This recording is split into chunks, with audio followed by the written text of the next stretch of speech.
have been consistent, speaking against the bad government and for the purpose for reformers. Niger what yo?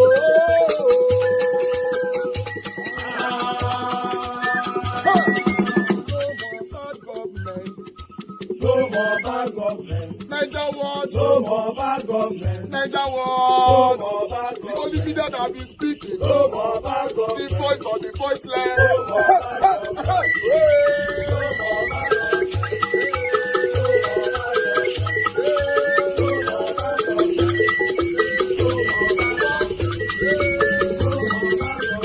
Niger what? No more bad government. For the poor. No more bad government. Niger what? No more bad government. Niger what media?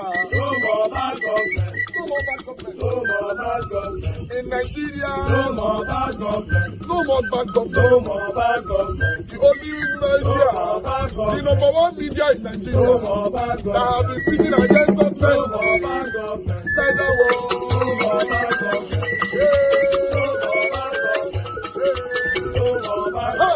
Niger what you? The voice of the voiceless. The voice of the voiceless.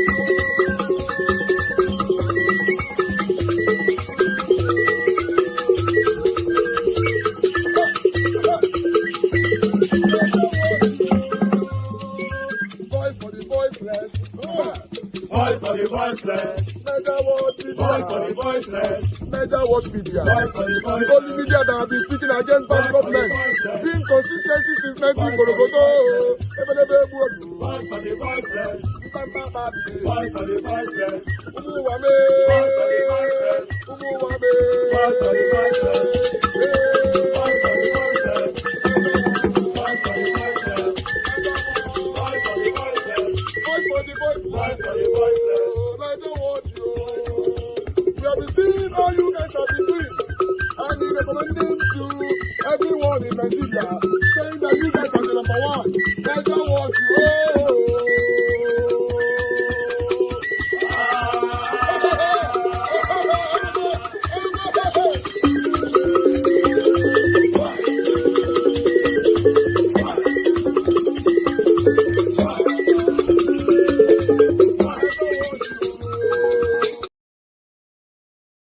There are talks that finalization processes are being made for Peter Obi and the Obidient movement to join the ADC. The Senator Nanadu Usman as well as Ireti Kingigbe joining the ADC signals that move. There are also potential talks of possibly the Abia State Governor joining the ADC as well. But Peter Obi himself has not said anything so far, in as much as we heard he's soon to announce the political party he would join. Although there has been silence, Sam Amadi is telling us that the major opposition party that may be a sore point against the APC is the ADC.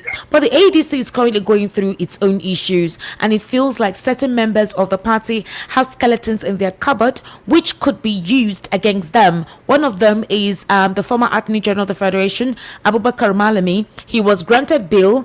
However, more charges were slammed against him and his son. So where do you see this? Do you think, with the perception around the ADC, that maybe Sam Amadi and a couple of Obedients are just being too hopeful, or it's maybe another political party, possibly the Zenith Labour Party or the ADA or the Obidient political party, which has not yet been registered anyway, before any form of announcement will be made? What's your take on this development? Well, you raised a lot of questions on this issue. Number one, the ADC, the Democratic Congress, is presenting itself as a very credible alternative. Okay. With the comatose situation of the PDP and the challenges, the in-house challenges of the Labour Party, the ADC seems to be the hope or the alternative hope for the people to express their feelings and their political desires in 2027. Yes, we know that the ruling party, the All Progressive Congress, will not rest on their oars from trying to cause problems within the rank of ADC.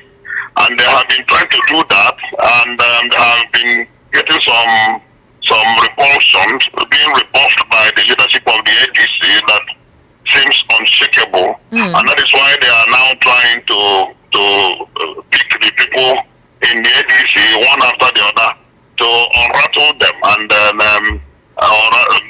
by so doing unrattle the system. Yes, we know that anybody who has been in government, it is an open secret. Anybody who has been in government in this country, they will have one way or the other to try to bring the person on his knees. Somehow they will, if they want to. But the fact remains that if one's hand is clean, one will not be afraid of any accusation. There are people who have been in government and who serve meritoriously, and they are not afraid of any accusation by any agency. The case of Abubakar Malami is the fact that Malami is now in ADC does not completely absolve him from questions if they feel that he handled some issues wrongly while in office. There are so many issues that are still yearning for answers, from the then office of the Attorney General, part of which has been the issue of how the judgment debts, the money provided for payment of judgment debt by the government was handled. So there are so many questions they will ask him, issues around EFCC, issues around disbursement of funds for the payment of judgment debts, issues around so many factors that government themselves are aware of. Okay, so, but Barrister Fred, why was it that when Yahaya Bello presented himself that we were not seeing such actions on him since that time? What about Ifan Yokowa quickly giving bail, and we've not heard any court appearances then? I mean, if the APC or if this administration... It is very obvious that the government of the day is doing cherry picking in administration of this criminal justice system. Is the government of the day supposed to tell the EFCC what to do? Is the EFCC not an autonomous institution that is meant to fight crime? The EFCC is an agent of the federal government. We have said this times without number that don't use to describe them as attack dog of the federal government, and they have continued to live up to that nomenclature. The EFCC, and that is why many governors say that the EFCC establishment should be scuttled, because it was purely, it did not follow the due process. Remember then that it did not follow the due process of law as enshrined in section 12 of Nigerian Constitution, that it was an international convention that was domesticated without passing through the due process of legislative input by the various states. We argued this point even in the public media. Unfortunately, the Supreme Court said EFCC should stay. Now, from the antecedents of EFCC, it's very obvious that EFCC is there at the beck and call of whoever that is the president, especially utilized by President Obasanjo at his whims, utilized by President Muhammad Buhari at his whims, and now being utilized by President Bola Ahmed Tinubu at his whims. So they can deny this, they can lay all manner of claims. But if you look at the trajectory of the actions and activities of EFCC, you will know that EFCC is not independent, it is not autonomous, and it does not serve the interest of the country. It serves the interest of the party in power. I mean, there are no arguments about this. Otherwise, all these people that you mentioned, their issues, why are some cases not in the tried at the High Court? Is there any judge sitting on the matter? Has it not been swept under the carpet? And now all this is going all around the place, talking about the song of Mr. President. If I don't go with the same thing, many others the same. My position is that anybody who has his hand filled with issues that require investigation, irrespective of who the person is or the party he professes, must be called to question, must be called to come and give account of his stewardship. But if EFCC is now deciding to attack Mr. A and allow Mr. B to go free because of his political inclination, then that exposes EFCC as being partisan, purely partisan, and then doing the bidding of the federal government.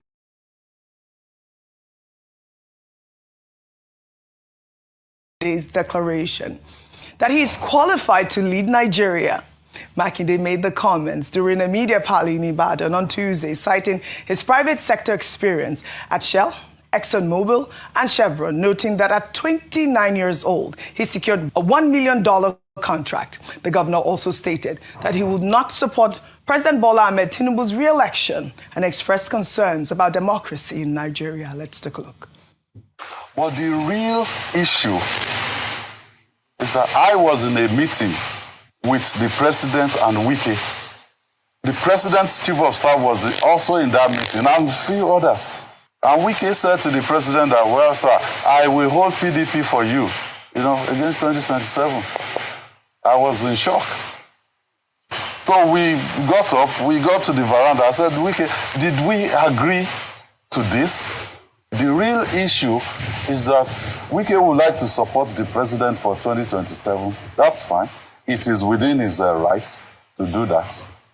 But also some of us that want to ensure that democracy survives in Nigeria, we don't drift into a one-party state, and we want to ensure that PDP survives. It should also allow us to do our own thing. I mean, the president did not ask him, do this for me. He was the one that volunteered that I will do that. Because I told him from that day that I will never be a part of this.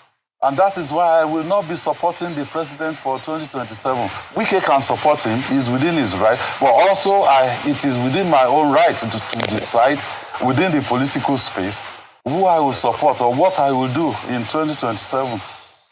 People saying, is Sheyi trying to position himself for 2027 presidency? Let me make this very clear. To serve this country at the highest level, I am qualified. I'm even overqualified. I've run Oyo State. This was the exact first contract that Mobile gave to Macron. I was 29. It was $1 million. 1997.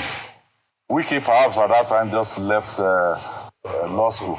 All right, that was a very extensive chat. He covered a lot of areas, but this part that he talked about, him being qualified to lead Nigeria, gathered a lot of reactions, and I'll take some as well. And, this is from Good News Abua, who wrote, that is exactly what his fight with Wike is all about. Not like he really cares about PDP. He's fighting for his own ambition to become PDP presidential candidate. Unfortunately, he has made a lot of errors and may never get his wish. Victoria wrote, there is a difference between aspiration and illusion. One is valid ambition that one can have, and the other is a sign of the beginning of deception or insanity, or both, when you start to have an exaggerated impression of your worth and relevance. Finally, Pragmatic encouraged Sheyi Makinde, saying, run, Sheyi, run. Makinde done the copy Wike's template in doing media chat too. Congratulations to Sheyi, the last man standing of all southern governors of the PDP. I mean, he definitely has expressed ambition to run at this point. I don't want to come to you because obviously you were the moderator in that panel, so I'd love to come to you, Rufai. So my point is clear. See, the PDP is in conundrum today. People like Sheyi can come out and say, we're sorry for what happened and all of that. And I think Dr. Mati and I were having this conversation off the air, and the position he was making was that, it was because Atiku didn't choose to give us anything and all of that, if he had even considered Arakpaja and all of that. But you see, the thing about not standing true within your house is that when, for instance, both of us are colleagues, somebody's fighting you outside, I take sides with the person, I score what they call an own goal. Because you forget, I will come back to that same arise to come and sit close to you. And the relationship will never be the same. No matter the apology, you will still look at me somehow. And that's what we call principle. And that's what is affecting Sheyi. When he was destroying the PDP with the Jackson 5, like my very good friend and brother, Mr. Daniel Bwala, used to call them, he did not know that if we throw a stone into the market, it will hit somebody in our own home. Sheyi did not know that the stone he was throwing then was going to come back and hit our own home. Dr. Bati, you made the point that, okay, when Sheyi now gave President Tinubu a candidate for ministerial position, President Tinubu rejected it. You say, oh, he didn't act in good faith. No, you know what I call it? Nemesis. Nemesis. That's the beginning. Because when you think that, oh, your family is not good enough and you go and adopt another family outside, the day they will tell you that we don't share the same DNA is coming. And that is what has happened to Sheyi. So today, you want to come and build the same party you orphaned because of your own ambition. And you are saying you are sorry. We should forgive you. Yes, to err is human, to forgive is divine. But the principle of what you have done amounts to something that can't be forgiven. You know what Sheyi did in Yoruba parlance is what we call using your left hand to point to your father's house. And the Yorubas have a saying that, so what it means that we don't use the left hand to point to the home of someone's father. Truth or not, even if you were hurt in the PDP, Rufai, you will have stayed on. Rufai, that's a bit too strong because you didn't complete that proverb. And I don't think that is fair.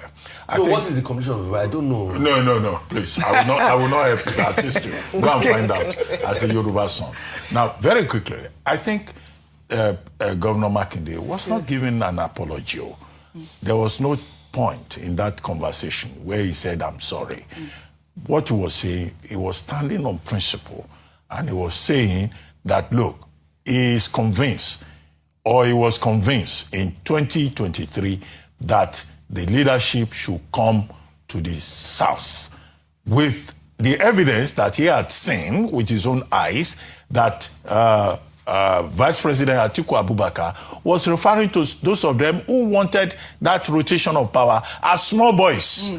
After he had said, give me some time to think about it. That was the context in which he spoke. Two, when he said he wants to run for he may run for presidency, he didn't give a definite answer. He said, but nothing rules it out because he's qualified, provided there is a competitive political environment. And it was in that connection that he talked about an emergence, is a looming emergence of a one-party state, which he says will be inimical to democracy. Yes. So that basically was his... as for the issue about Wike being in secondary school when he made his first million, I don't think that's important, really. You know, it's about... And he himself said he doesn't want to talk about individuals. Because I see some people have started taking pictures of his wardrobe, that at the time he made $1 million, this was the kind of, cloth he was wearing. Those are not the issues. We should focus on the principles. I've not seen have you seen a picture? Well, I will look for it. Does it even matter? We're discussing leadership, governance, principles. This is what's trending. What kind of clothes? They posted a picture of him wearing a flowery, sort of, nice top.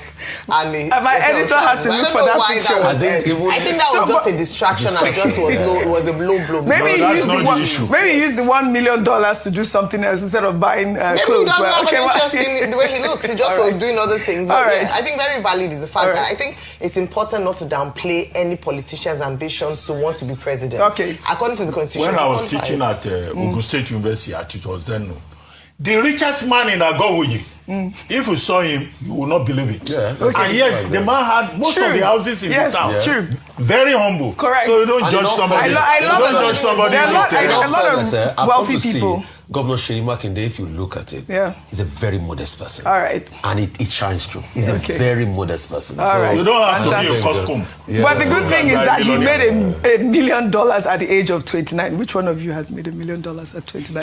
Well, all right. Let's not. Our time will come. Which one? It was economy people. Amen. No. But I'm past 29 years old. That's not a correct question. The question, even till date, which one of us have made $1 million? Rufai, don't say that now. $1 million. Well, all right. Can we move on? They had a better economy at that time.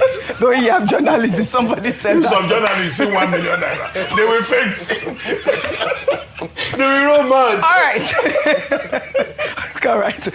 Shall we now take reactions to the federal government's announcement of identifying and shutting down accounts used by terrorist and criminal groups in Nigeria? The Director General of the National Counter-Terrorism Center, Major General Adamu Laka, made the announcement on Tuesday, stating that platforms including TikTok, Facebook, Instagram, Snapchat, and X have been used by terrorists to publicize operations and communicate with supporters. The NCTC boss also revealed that some Nigerians are now staging fake kidnappings to extort money, even from their own families. Let's take a look. We're talking about the population informing the kidnappers. When we are even having situations whereby people arrange with themselves to kidnap themselves to collect ransom from their families.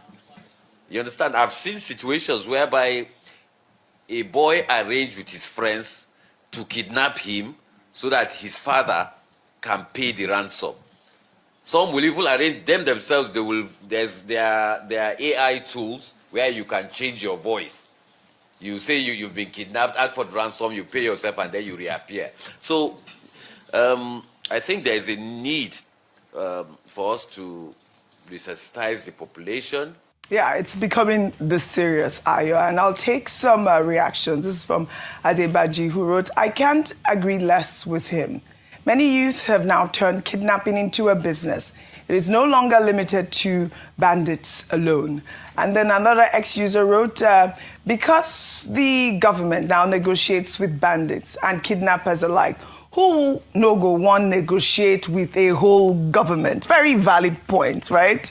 And finally, this person wrote, "If they can identify bandits' social media accounts, how come they can't track them by it? Something they can do to law-abiding citizens." And that's really, for me, is the main point. Laka also touched on, ransom payments being a major source of terror financing, with point-of-sale operators increasingly exploited to move funds. He explained that kidnappers provide POS account numbers, families transfer the ransom, and criminals simply collect the cash, making it extremely difficult to track. Well, this is a wake-up call for Nigerians. Even family members are setting up their own kidnapping in Nigeria at this point, according to the National Security Advisor as well. Your thoughts on the story? I think for me, it's about tracking these bandits and the terrorists, and also working with, these social media platforms, collaborating with them. If you can actually track their accounts, I'm sure you can track where they are. The ex-user mentioned that, and I think that's spot on. And that's why it's often said that the government knows what to do, because what he's just said is listed the issues that are already obvious. The number of people know what the challenges are. What the other thing that isn't happening is a commensurate action to actually track these bandits and apprehend them and prosecute them. We've also often talked about the kidnapped victims and how when they come out there are no arrests. That's potential and opportunity to do that. So that's on that. But let me just say, OG, on a final note, put an economy that's not thriving, side by side, low employment rate, no job for the people, and then an opportunity whereby there's an industry being created in kidnapping and banditry. Easy for people to go into it and begin to try to make money out of it, out of desperation. Look at Advanced Free Forward. A life of criminality, or a nation where criminality thrives is encouraged or induced by lack of economic activity, and where people have low poverty and aspirational levels. And so you make it attractive, they'll just take the bait and go with it. So the most important thing is to make it as unattractive as possible by ensuring that there are consequences, and the consequences are dire enough to discourage people. Right. No negotiation with bandits. Let's see a process where they are prosecuted and face the full wrath of the law. Then you see less people wanting to go into it. So it's good that the federal government has designated these kidnappers as terrorists, and they also have, that death sentence for kidnappers. So, kidnappers beware. This is no time to play any longer. Should we now take our good news report? Celebrating a historic milestone in Nigeria's transport sector, Abia State has become the first state in Nigeria to officially launch state-owned electric shuttle buses, marking a giant leap towards sustainable transportation and environmental protection.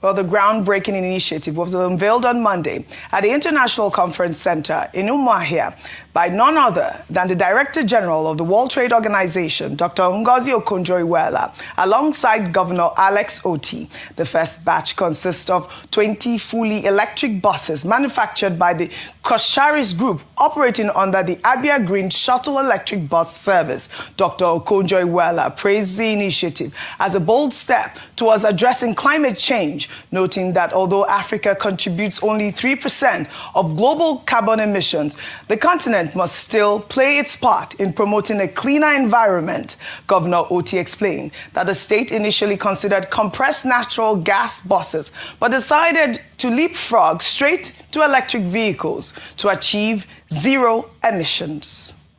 We can assure you that the only way to go is up, and we have started. We can't go down. Yes, sir. We also intend to install charging stations in different parts of Aba, Ohafia, and Umuahia, which will be available for public use. So we expect that in no distant future that some of you may choose to procure electric vehicles. You would have read not too long ago that the state emerged the best in terms of public sector or public transportation. I'm sure you saw that. That it costs much less in Abia State than every other state in Nigeria. So the introduction of the electric buses will even further reduce the cost of transportation.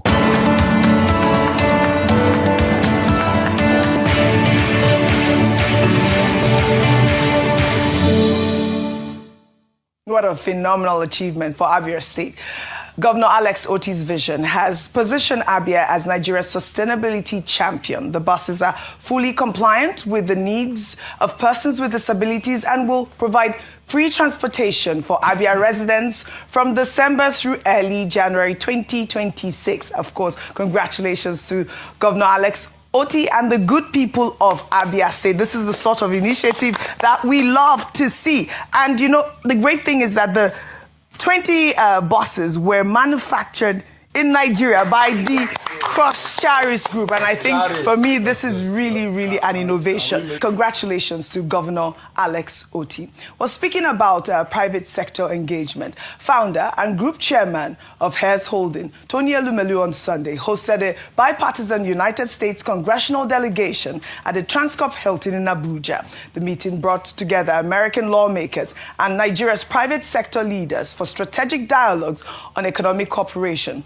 The delegation was jointly led by Republican Representative Bill Huizenga of Michigan and Democratic Representative Sarah Jacobs of California. The delegation were accompanied by outgoing U.S. Ambassador to Nigeria, Richard Mills. Now you know. Now you know.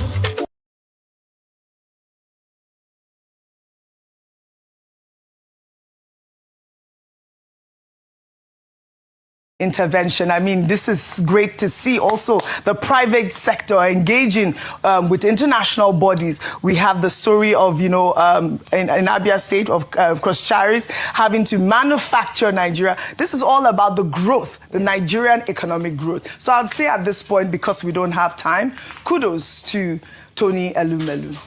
Well, let's now take our entertainment story, highlighting this heartwarming homecoming. The Oni of Ife, His Imperial Majesty, Oba Adeyeye Ogunwusi, on Tuesday, welcomed Afrobeat superstar Asake and his mother to the ancient palace in Ile-Ife. In a video shared on social media, the monarch celebrated Asake's global achievements and deep Yoruba roots, while the Afrobeat star performed a special rendition of Lonely at the Top. Let's take a look.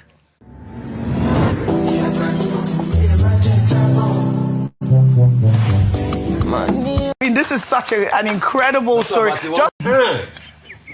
Okay, let me start with the department. I think the department must be very proud. Yes, very proud. Because he graduated from Department of Dramatic Arts in Ife. However, I noticed in that presentation the marginalization of men. Yes. Why? The other time when one of your friends, when the son was in Formula One, yes, right? Yes. It was the mother that was there. Yes. Why is it that they don't recognize fathers? Yes.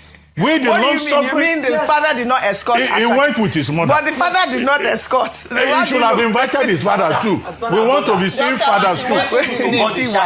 What is his name? Dr. Ahmed Ololade. Ashake, his name. But there was a report that he's the son of one Mr. Fatai Odusi. It is his mother's name is using. We want fathers too to be appearing during moments of glory. Can the mother born him alone?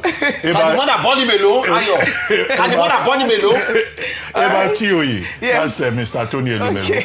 Very good that he hosted that group. I already wrote a commentary on the delegation, U.S. delegation. But I think it's also a good thing that America now and Nigeria, they've been able to forge a certain understanding, which is some kind of achievement for the Tinubu administration.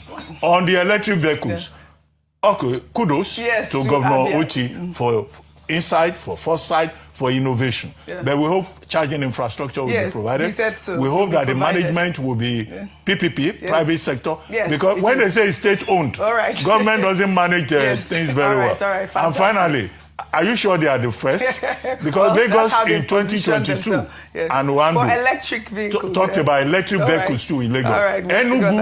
Enugu State said they have done 4,000 vehicles. But the more the merrier. The more the merrier. Again, kudos to all our private sector, champions at this point. And of course, I do support fathers. This is we do. But how can we say that it was? Let me just say something, OJ, that this is a wake-up call as well, because we also must not take away the fact that a lot of fathers have disappointed children. All right. So a lot of mothers too are disappointed. Congratulations to Ashake. A lot of mothers too are disappointed. My producer saying he's a father too. All right, let's take our final story now. Well, Dirty December has officially begun, with high life musician Flavor thrilling a Lagos crowd on Monday evening when he brought out Prophet Odumeje, the leader of the Mountain of Holy Ghost Intervention and Deliverance Ministry, for a surprise performance in a video that has now gone viral on social media. The duo performed their popular song, Powers,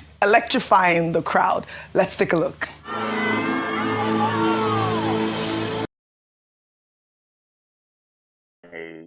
Team members called me that Chris Okafor's wife wanted to speak with me. I had to consult my lawyer, consult my security team, and consult other administrators of this channel. And all necessary measures were put in place. And then she called. She said a lot of things. One thing that struck me was that she said that all that Doris is saying are true. And she said beyond what Doris has said. I said Chris Okafor's ex-wife. I didn't say first wife. So I was not surprised to see a stepdaughter come out to make some allegations. I begged her not to speak out because her silence is her weapon. I begged her not to involve her 3 children,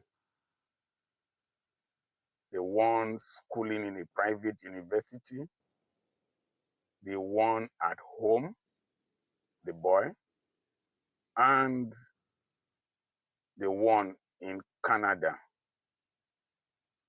I also resolved not to reveal what she has told me beyond what I've said here. We also resolved to keep a record of what was discussed, and it has been sent beyond the shores of this nation. But I will not say anything beyond what I have said. There are different people who have information and are revealing them bit by bit. Very dark man, and the podcast Doris Ogala has done, I'm pissed off by what I'm hearing. But I'm more pissed off by people who don't know people, who decide to defend people, who decide to tangentially argue. They argue from very negative dimension. Is it because your own secrets have not been revealed? I told somebody, if I do wrong, I will apologize. I will not come with bravado, do bonlale, pepper them. I will not. I will apologize, have peace of mind, have restoration with God, and continue my life in a very peaceful manner. None of us are angels, but we should not use our personal lives to destroy other people's lives or destroy the body of Christ. We should not manipulate people. It is sickening. It is sickening. It is sad. It is frightening. For those of you who come to abuse me, who come to threaten me, who come to want to intimidate me, I'm an old man. All these people you are glamorizing, I know when some of them were, I was there when some of them were ordained as bishop by Archbishop Benson Idahosa. I was there when some of them were coming to preach in Aba. I was there when some of them were preaching in the Full Gospel Businessmen's Fellowship. I have been around for a long time. And don't tell me to call any person privately. I don't know. They are not as important as you think to people like me. No, no, no. No person in this country is so important to me. When I wanted a personal message to Buhari, I did the video and posted it. I reminded him when he came to the University of Benin Teaching Hospital in 1985, 84, Professor Scott Emuakpo confronted him. He's a mariner like me. We don't fear people. Confronted him with a matron pushing an empty trolley as if there were drugs. And Scott Emuakpo opened the trolley or something happened. He said, this trolley is empty. There are no drugs. And he was detained for 24 hours for embarrassing the president. I posted it. And I was called from Abuja that the president has heard what I am saying and that he will act. One of the requests I made was that Joe Igbokwe's 1 million man march must not take place, because that's how 1 million man march that they did in Abuja led to Niger Delta militancy. When people left the creeks and went there and saw what their oil money has been used for. Some of you are knowing me for the first time. No, I've been around. I've been a player in this game. I've been in the body of Christ for long. We cannot allow charlatans destroy the gospel that was handed over to us. If you come and insult me, foolish old man. Yes, I am a foolish old man. Very foolish man. You're not the first person that has told me. I behave childishly. Yes, I reason like a child. That's why I'm looking fresh and young. But I'm better than your father. Your papa. I better pass your papa. I'm creating content. Your brain is empty. If not, I usually go to your channels. There is nothing there. Your brain is empty. Content is created from inside. Your brain is empty with your brain and dirty mouth. All right, guys. Thank you very much for your time with us today. First of all, I want to apologize for coming out late. As you all know, it's Christmas period. Everywhere is busy. Doing this at the same time after the whole place is cumbersome. It's not easy for me, but still, we are here. We've marked our register today by the encouragement of so many of you right there. But I want to thank you all for your time with us today. Today's Wednesday, 24th December, Christmas Eve, 2025. I appreciate all my people. Good morning, good afternoon, good evening to you all. Mother of all my diaspora, thank you very much, my lovely mother. Merry Christmas to you. Thanks for all that you do. Abu Azi, thank you very much for all that you do. Merry Christmas to you, and thanks for all that you do. Merry Christmas to every one of you right there listening to me, and those of you already on the comment section. I appreciate every one of you right there, my people. Now God bless you now. Thank you, thank you, thank you, thank you. Please help us to press on the like, help us to share this broadcast. Press on the dollar sign if you can. Encourage our work here. Mr. Johnson, Emmanuel, thank you very much, sir. Good evening to you, to the south. Thank you very much. Also, thank you very much. Good evening to you. Mother Bella Naomi in the building. Thank you very much, man. It's good to hear from you. Thank you, Mother Peggy Modi. Appreciate you all right there. Then we have more people with us already. Mother Eugenia is right there with us. Good evening to you, ma. Merry Christmas to you. Wisdom Lucky, thank you, thank you, thank you. I appreciate you all. Then more people right there coming in. Patricia Enofe, my dear sister, I can see you right there. Kingsley, I can see you. Thank you, thank you, thank you. Now God bless you now. Oluwato, see my brother, I can see you. Thank you. God bless you all. Then we have Arrange TV right there with us as well. Ajio Deborah in the building. Been a while. Thank you very much, everyone. And God bless you now. Then we have more people right there. Divine Cross, Divine Cross, Divine Cross. Merry Christmas to you. Thank you very much. And Mr. Pansat, thank you very much, sir. God bless you. Good evening to you. Who again? I just want to see if I can mention all names so I can move on. Ushena, thank you very much. Good evening to you. I can see you right there as well. Then we have Alaba Ferreira. Thank you very much, sir. Good evening to you. Merry Christmas to you as well. I appreciate you all. Intombra in the building. Thank you, thank you, thank you. And many others, in case I didn't mention your name, it's not intentional. I appreciate every one of you.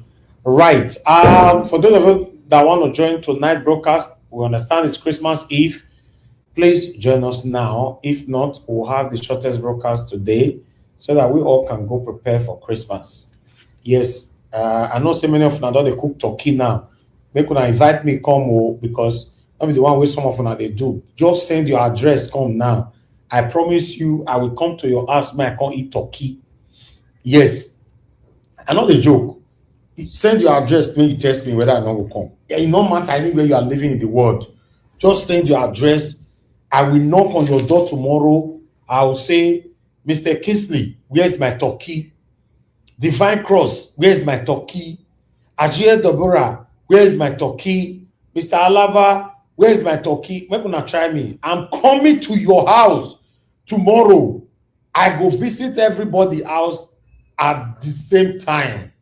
As long as my turkey is given to me, then I go to the next one. That's what I'm going to do tomorrow. We're going to try them. We're going to give me a location where I come be to them, where I come chop turkey. Give us a mandate. I dey call your house. I dey come maybe tell us with you. I know your house now. I dey come chop when turkey. you say everywhere busy, now you dey cook the food. Now you dey cook Christmas food. You say everywhere busy. Now you the kitchen. Now me they wash the chicken now, the turkey. Okay, good. Well, on that note, we'll say Merry Christmas to you then. Merry Christmas, Thank you, Mr. my Elvis. Well brother. done. Thank you. God bless you. Thank you so much. I appreciate you all right there. Make una send an address because I know I made this turkey of tomorrow make it pass me by. I'm coming. Mother Rita, send your address. You don't tell me they promise black soup for the past 78 years. We not receive black soup. I'm coming by myself tomorrow. Mr. Johnson Emmanuel, I'm coming to knock on your door tomorrow. You know. Mr. Johnson Emmanuel, you said what did you write? Let me see what you write there. 1 minute. Mr. Joseph Emmanuel said, Mr. Elvis, nobody else here day life for Lekki. I go see how you go take Wakam. Yes, so I go Waka everywhere. Say, Merry Christmas, my wonderful people, and God will bless you. Now, today's Christmas Eve. I'm very, very grateful for the gift of life. We all have life. We are listening to ourselves right now. Listen, it's worth celebrating God for. Not be everybody feels it today.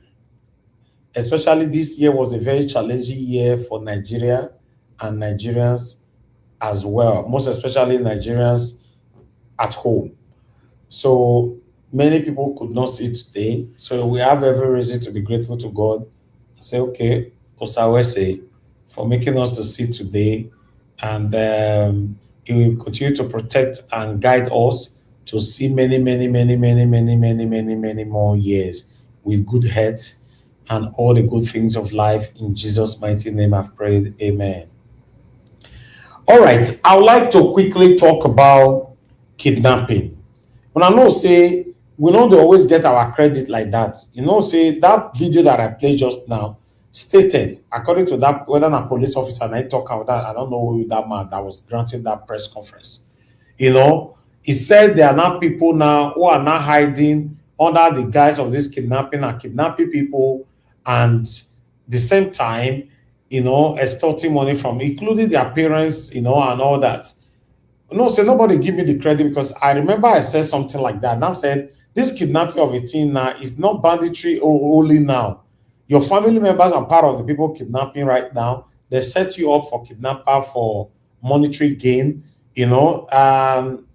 Saying it today, I was not shocked because I don't mention that. Maybe one or two person will remember that. But I told you then that you should cut that part and repost it. I know we said yes, I said it here, you did. but even You during did. Harrison, you should cut that part and repost. You did, my brother. But I didn't cut it, you know, say busy, I will not forget. And once you don't forget like that, except I tell my guys, may they help me look for them, may they help me cut and come out. So yes, kidnapping is currently going on in Nigeria. It's not just the bandits that is doing it. Your family members are part of it. You know, your friends, people you left in Nigeria for so long, a lot of them are part of it. So that's why you must be careful, especially those of you that visit Nigeria. You must see everybody as a suspect. Yes, you got to see everybody as a suspect. It's very, very important. You know, I pray may God help also because I don't know where Nigeria is going. All we are seeing right now that APC is bragging for or bragging about is how to use tax to lock everybody head from January 2026. You know, let me see how that will be impactful positively in Nigeria. I don't know. But whatever they want to do, we will comply as long as it will be beneficial to us. That's the only thing I can say. As for Peter Obi, yes, the doctor can say Peter Obi is set to fully put the two leg for inside ADC allegedly. Because the reason why I'm saying allegedly, although there's a mainstream media that reported it, but I will still say allegedly. Why? Because our principal never talk. Till now, he never talk anything at all. So for that, I'll just leave it as allegedly. You know, say all these are mainstream media now. To even trust them now is becoming a problem. You know, but let me put it on the screen. When I not say that me former. Now you can see right there. He said, yeah, 27 Peter will be moved to movement and obedient movement set to join ADC as opposition line.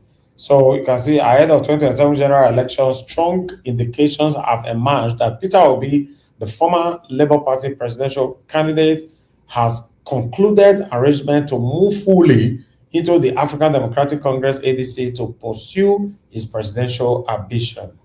Multiple sources familiar with the evolving opposition coalition told Business Day that discussions around Obi's former entry into the ADC have advanced significantly, with party structure already aligning to accommodate his political base and the wider Obidient movements. The development was confirmed on Tuesday in an exclusive chat with Business Day in Abuja by Sam Amadi, former chairman of the Nigeria Electricity Regulatory Commission (NERC) and one of Obi's close allies. According to Amadi, the logic of a unified opposition platform has become compelling in the wake of lessons learned from the 2023 election and the prevailing national mood.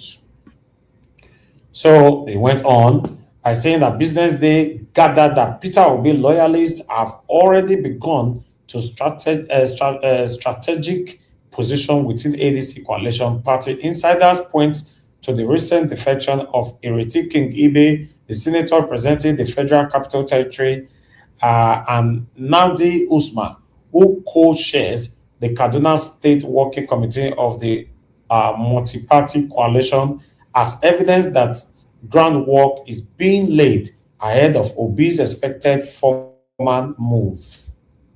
Obi's anticipated entrance into the ADC presidential contest is expected to heighten the stakes at primaries that could also feature Atiku Abubakar, former vice president of Nigeria, Rotimi Amechi, former Rivers State governor and ex-transport minister, and other heavyweights. For many opposition figures, the ADC is increasingly viewed as the most viable vehicle for presenting a united front against the ruling All Progressive Congress APC in 2027. Amadi said the combination of political forces gathering within the ADC could end the APC hold on power by 2027 if the coalition remains intact and disciplined. He said, unquote, if they are able to keep all their founding members of the coalition together and communicate the message that resonates to ordinary Nigerians, the ruling party could be defeated. So Amadi went on, a lot is here. So, but I just want to stop it right there, or should I continue? Reflecting on the 2023 general election, Amadi said the energy that drove millions of young Nigerians to the poll under Obidient banner has won, but is not extinguished. Nigerians came out in 2023, many of them were the so-called Obidient, and some of the young people who had faith that perhaps the promised electoral integrity would work. I guess many of them are discouraged, disappointed, but they can be brought back, he said. Amadi argued that rebuilding hope would depend on effective mobilization, credible messaging, and a more robust defense of votes.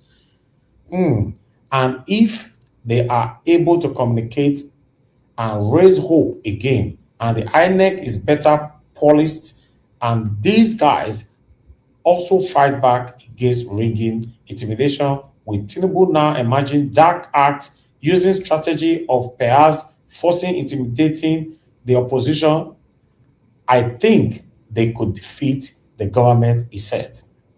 He noted that while many believe the opposition had a clear chance to defeat the APC in 2023, the opportunity was lost due to several factors, including divided opposition vote, widespread allegations of electoral manipulation. Okay, what I have to say over this article, because this article is a very, very important one. They went on, there's a lot here, so you can see it long. So I'll just stop there. What I have to say is this. I will support Amadi, what he's saying here, that if they are united and if they are disciplined, yes, there's every possibility that they will remove Tinubu certainly in 2027. I agree with that. But that discipline and unison. How are they going to achieve it if, for example, Atiku stayed adamant that he will definitely rule or run as a presidential candidate? Amechi stayed adamant, that he will run as presidential candidate. Then Peter Obi will also be adamant that he will run as presidential candidate. That means three of them are already divided under the same umbrella of ADC. So for me, if you guys are set and ready that you want to remove Tinubu, you must come together eternally in your secret door and agree and let Peter Obi carry the flag. I know some people will say, now, why are you talking like that? Why must Peter Obi carry the flag? Because it's your principal. Baba, anywhere you are arguing with me now, ask yourself, is your principal better than Peter Obi? For that your room, so where you sit down, so ask yourself, if you want to be honest, if we are set to rescue this country, if we are set on capital letter to rescue Nigeria, we must be able to swallow all our sentimentalism and say it how it is and rescue Nigeria from these satanic APC people that might probably rule for the next 50 years if we all are divided. Simple. But if you're also saying, oh, Peter Obi have to run and deputize Atiku and all that, that means you guys are not ready. There's no way Atiku can remove Tinubu. It's not possible. But Peter Obi can remove Tinubu is people like Atiku and many other lions and tigers on the ADC support Peter Obi. Simple as clear. But with the way it's going, although I'm waiting for Peter Obi to announce, to let us know what he's doing. May not come be like say I'm not a voice or speaking for him. I don't know if he's set to fully join the ADC as they have presented it now on Business Day and other articles, because I saw it on 3 mainstream articles, but I choose this. If they have presented it, then I wonder what Peter will be coming to join them 100% for, what they have agreed. If what they have agreed is what I agreed on, is what I'm fighting for, is what I'm waiting for to triumph in 2027, then I will applaud my principal. But if it's otherwise, that Peter Obi have agreed, God forbid, to run and deputize Atiku, and people, it not go easy. I'm telling you all, it not go easy. But meanwhile, I would like us to start talking. For those of you that want to call in, this is the best time. Thank you very much, Madam Iris Finance. It's good to hear from you. Merry Christmas to you. After 78 years, good to hear from you again. Thank you very much. God bless you. I wish every one of you just coming in right there, Merry Christmas. Please do your part by pressing on the like, help us to share. Also press on the $ to support what we're doing here. Kingsley, I've done that already. Thank you very much, Oga Kingsley. I'm very, very grateful. God bless you. I appreciate you all right there. The first call. Oh, okay. I think you're going to call back. Yes, call back if you can. But meanwhile, give us a mandate. Are you available to speak right now? Okay, it looks like you're not available to speak. Unfortunately, you might not be able to speak at all. For me, I don't put my car for reverse already. Can you hear me? Yes, sir. Yeah, I mean, I'm here. Maybe I can just speak for a few minutes and then we take it up from there. Okay. I have 1 minute. my little ones again. Everybody's busy. Well, I think for me, greetings to everybody and then to you, Mr. Elvis. Mommy Diaspora, Merry Christmas, and to every other person on the platform comment section, everyone, Merry Christmas. Well, on this story of Peter Gregory Obi and ADC, well, it's a good development, but one thing that you said that is very, very important is there's article there, there's Amechi there, there's Peter Gregory Obi. Who among them wants to be the president? If it's for me, no other person than Peter Gregory Obi. But now joining forces with these guys, knowing who they are and what they've also done to the country, is there any viable out joining of ADC and all that? Because as it stands now, Amechi wants to be the president. Atiku wants to be president. But we all know that amongst them all, Peter Obi is the most valuable person. But would they allow him? So that's one thing that we must ask. Will they allow him? Then all of the obedient people that are also joining, would they be allowed to have a place? Because if we have the good obedient people for the Senate, and we have a large number of them in the House, things begin to change for the country. But the question is, will Peter Gregory Obi be allowed to be the front runner as the president? Would they allow him? Then who is going to be his vice? Will he be Dati, or will they be looking for another person to be his vice? So these are questions that must be answered, and then so Nigerians can have a trust that we now have a candidate under ADC that is Peter Gregory Obi, and then this is his vice, and then we begin to now we want to go for the election. We will now stand with our vote and make sure that our vote counts. So for me, it's a question that must be answered and must be answered thoroughly well. So that's where I will leave it. Then on the issue of Sheyi Makinde was making was speaking to the press. The question I have for Sheyi Makinde is that he said him and Wike, they were with Tinubu. What was Sheyi Makinde doing with Wike, with Tinubu? This is a question you must ask.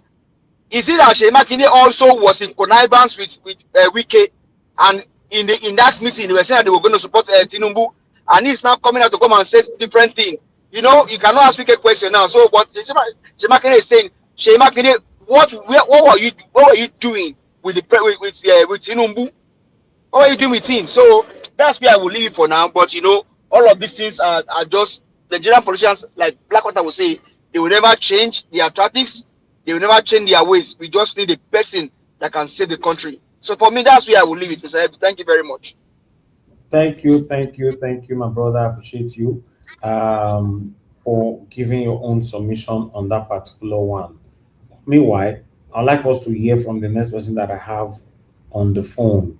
Oh, that phone went off again. Please call back quickly, so that we can say, okay, you're calling back again. Thank you very much, Madam Emmy. Madam Emmy, it's been a while. After 78 years, Madam Emmy is already finally on the phone. Thank you, man. Good evening to you. Talk to us. Good evening to you, and happy New Christmas to everyone, and happy Christmas to the people in the panel, Mommy Diaspora. I just want to quickly put my word to what's going on in Nigeria. As much as people are talking about ADC, I'm very skeptical, because ADC is actually full of people that have destroyed the country. For example, Malami, that actually single-handedly destroyed Nnamdi Kanu, and so I just feel that nothing good is going to come out of ADC. So according to give us our mandate, I'd rather Obi go to a smaller party. We start from there than trying to patch up with these people, because at the end of the day, they will still destroy the country more, because there's nothing good that will come out of them, because they are all criminals, and it's very unfortunate.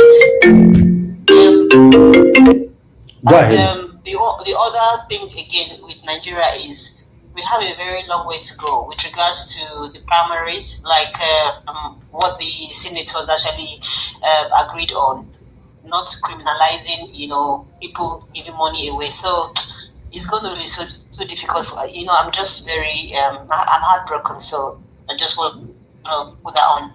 Thank you very much, Mr. Elvis. God bless. Thank you very much, Madam Amy. It's good to hear from you. Thank you. Merry Christmas.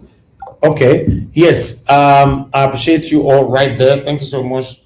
Let me quickly move on to the next person, Mr. Alabo. But before I come to you, Mr. Alabo, let me appreciate Mr. Johnson Emmanuel. Thank you very much, sir, for the super chat. I'm very, very grateful. God bless you.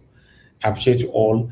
Mr. Alabo, this is a short broadcast today. Please quickly talk to us. What's your take over this speculation that Dr. Obi is set already to fully join the ADC for the journey to 2027? What's your take on that? Thank you.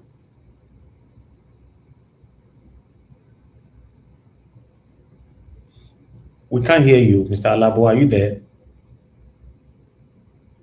Mr. Alabo, it looks like you're not available. You know, we don't have time. I'm going to end this show right away because, like I said, I don't want to spend so much time here. Maybe you are busy. Okay, thank you. I don't know who is calling in. Maybe this one might keep you to quickly say something. Thank you very much. Good evening to you. Your name and where you calling us from? Hello. Why is everybody not talking? Okay, I can hear you now. Thank you, sir. Please talk to us. All right. Thank you, Nigeria Watch. Please, my name is Kingsley calling from Dallas.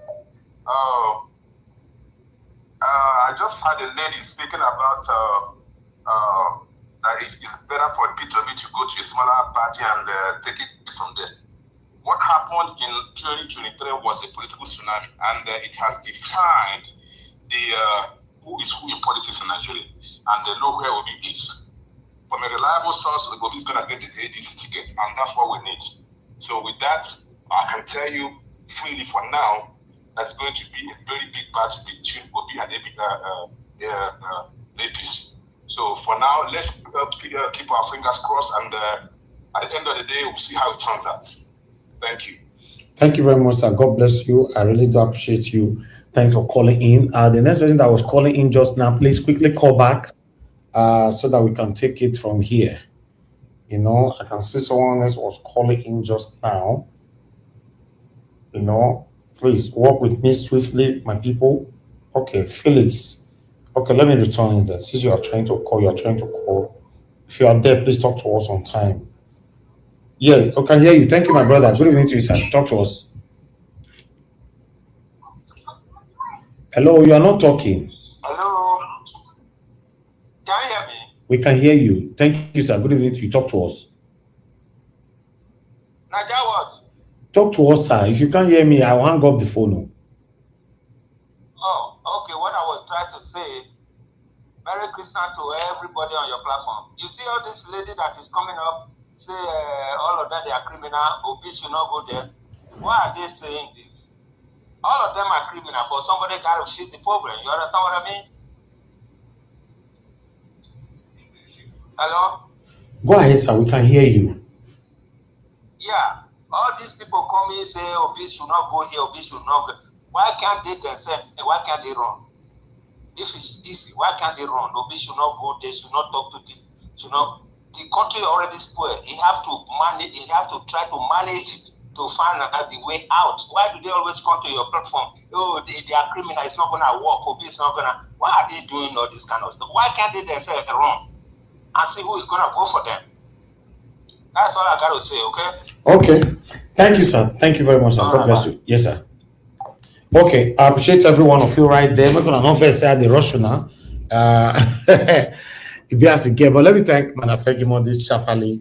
And Pegimondi, thank you so much for the super chat. I'm very, very grateful. God bless you, man. Thanks for all that you do. Okay, Zico, you said from Facebook, you said they can't manipulate Obi is a wise man. God bless you, Zico Akinwale. Yes, I hope so. I really do hope so because say our principal is very good at saying my senior elder brother, or my senior respectable elder brother. May they not go use that one, take Columbia now and go put down for deputy. We not go grill. But Zico, yes, I like your stand. Okay, I appreciate every one of you right there. God bless you all. Mr. Alabo, are you available to speak now? Yes, my brother. God bless Which you. one, my brother? Now only Black Panther are allowed to use that word. Thank you, my brother. Good evening to you. Merry Christmas. Good evening, my brother. Don't mind Black Panther. Don't mind them.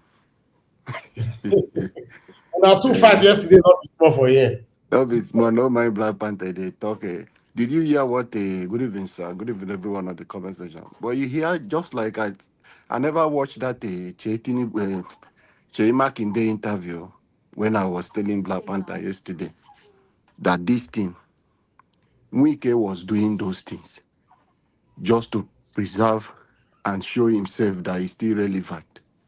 Most of those things Wike they do not be Tinubu the sender. He just showing working to impress him, to secure his job. dump Wiki, all of them go shock. Black Panther just come. That is why I stopped to argue with them. Many of the things they talk, you know, from River State. You don't even know what is happening. You don't even know Nyesom Wike. The character of Nyesom Wike. Nyesom Wike is somebody, he doesn't give you something and allow you. Hold on, please. No verse, sir. No verse. Okay, no worries. Madam Amy, you are calling back, Madam Amy. Yeah, quickly talk to us. No, sorry, a very quick one, Mr. Naija. I'm sorry for the misinterpretation. The reason why I'm talking about ADC, if they're not going to give Peter Obi the ticket, what is the point of Obi going there and is not the flag bearer? So they're going to start from the same place. But if they're going to give him the ticket, then we can all support. Thank you. You said it all. Thank you, ma'am. That's it. I've said it before. Even though lions or tigers are there, we know we're not blind. But if you give Peter Obi the ticket and all the lions and tigers, they support him, back him up to remove these satanic people, that's not a problem. I want my principal to be the president of the Federal Republic of Nigeria. But if they're not allowed, I don't follow on the other one. All those lions and tigers, at the end of the day, we're going to call you. Relax. They don't draw the curtain. Relax, Mr. Elvis Odigit. Don't worry. We go take over the country. They know, say no way. Now, so you tell us when Tinubu they deal with you for River State, give us a mandate. Relax. No come. Now, no come. Now you call Tinubu Baba Tinubu. Go they say Baba Tinubu. I don't know. Be like say they don't bribe this Alabo self. Who's up with Baba Tinubu? I believe say they wash that away. That door for they don't put corn for inside in pockets. Corn there for inside in pockets. I believe they wash one year man we come from those state they tell us one dwarf. Because that one Baba Tinubu they call Tinubu. Gonna leave me make a rest.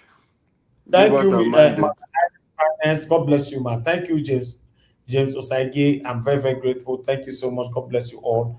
Guys, you can do the same. It's Christmas period. Tomorrow is the May Day. I'm going to be here as well to come and eat all my turkey. But let's start tonight. God bless you all. Mr. Alabo, over back to you. Thank you, sir. Tomorrow we'll go dig him. Now my son's birthday. That is my Christmas gift. Oh, wonderful. Today was my son's birthday as well. Oh, thank God. Yes. God bless us. God bless us. We are blessed.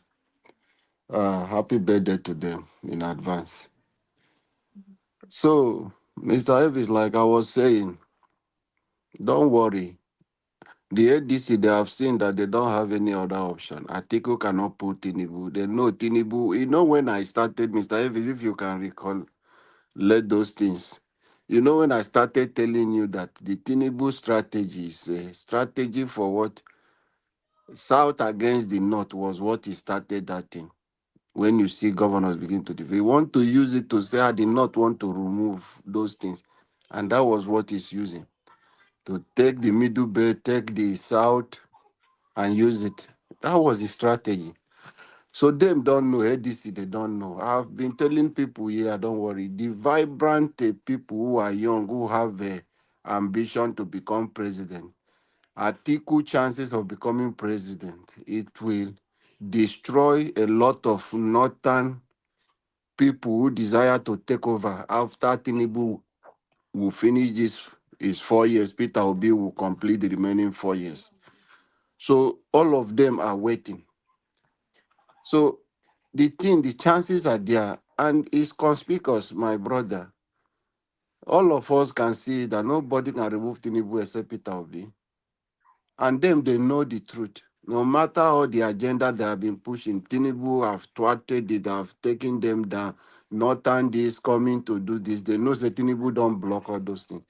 And they know that the only man that can remove Tinubu is Peter Obi. So there is no chance there. So for us moving in there, we have to be there. If anything happen otherwise, they betray at the end, well, our principal will hang his boot, and all of us, we will turn our backs on them as far as you betray us, because we know for the money play, even if it comes to money, none of them get money reach Peter Obi. Leave play. You know, more people don't know Okute. If Okute say one play politics, I think we no go jam Okute. Forget about their corruption and all those things. So Peter Obi is is rich, oh, is rich. He no thief am. Now in business, he do am. But you know they come out to show people they do those things. So even if they want to do a money to money, Peter Obi is equal, but does that he doesn't want to go that route because he believes in a transparent process. So he's always leading by example. And that is one thing that makes some of us love him so much and who desire to work for him using both our resources. We don't care about anything, but we just want a better Nigeria. That is it. And we know that better Nigeria of our dream, we will get it together. Have you seen how useless even our sick Senate president, who could not come out from his car, how senators are queuing up to welcome the son of a president? We don't know what is happening. They have reduced the institution to become useless. Akpabio was a former commissioner, a former two-time governor. How can Akpabio reduce himself into becoming the son of President Boy? I don't understand. If you are loyal to Tinubu, you are loyal to his son. This is the thing. You are a Senate president. In a civilized society where institutions are working, Senate presidents are very strong institutions. President with you are parley. Because these are the three arms. You have the legislative arms, you have the executive, you have the judiciary. These people are head to head. So when you decide to submit your everything to one man, not recognizing the office you are holding, you represent the whole entire people of Nigeria you are covering. Because we put those useless people, even some of them, we did not vote them, they select themselves and force themselves to the Senate. We know, but however, you guys are representing the whole people of Nigeria.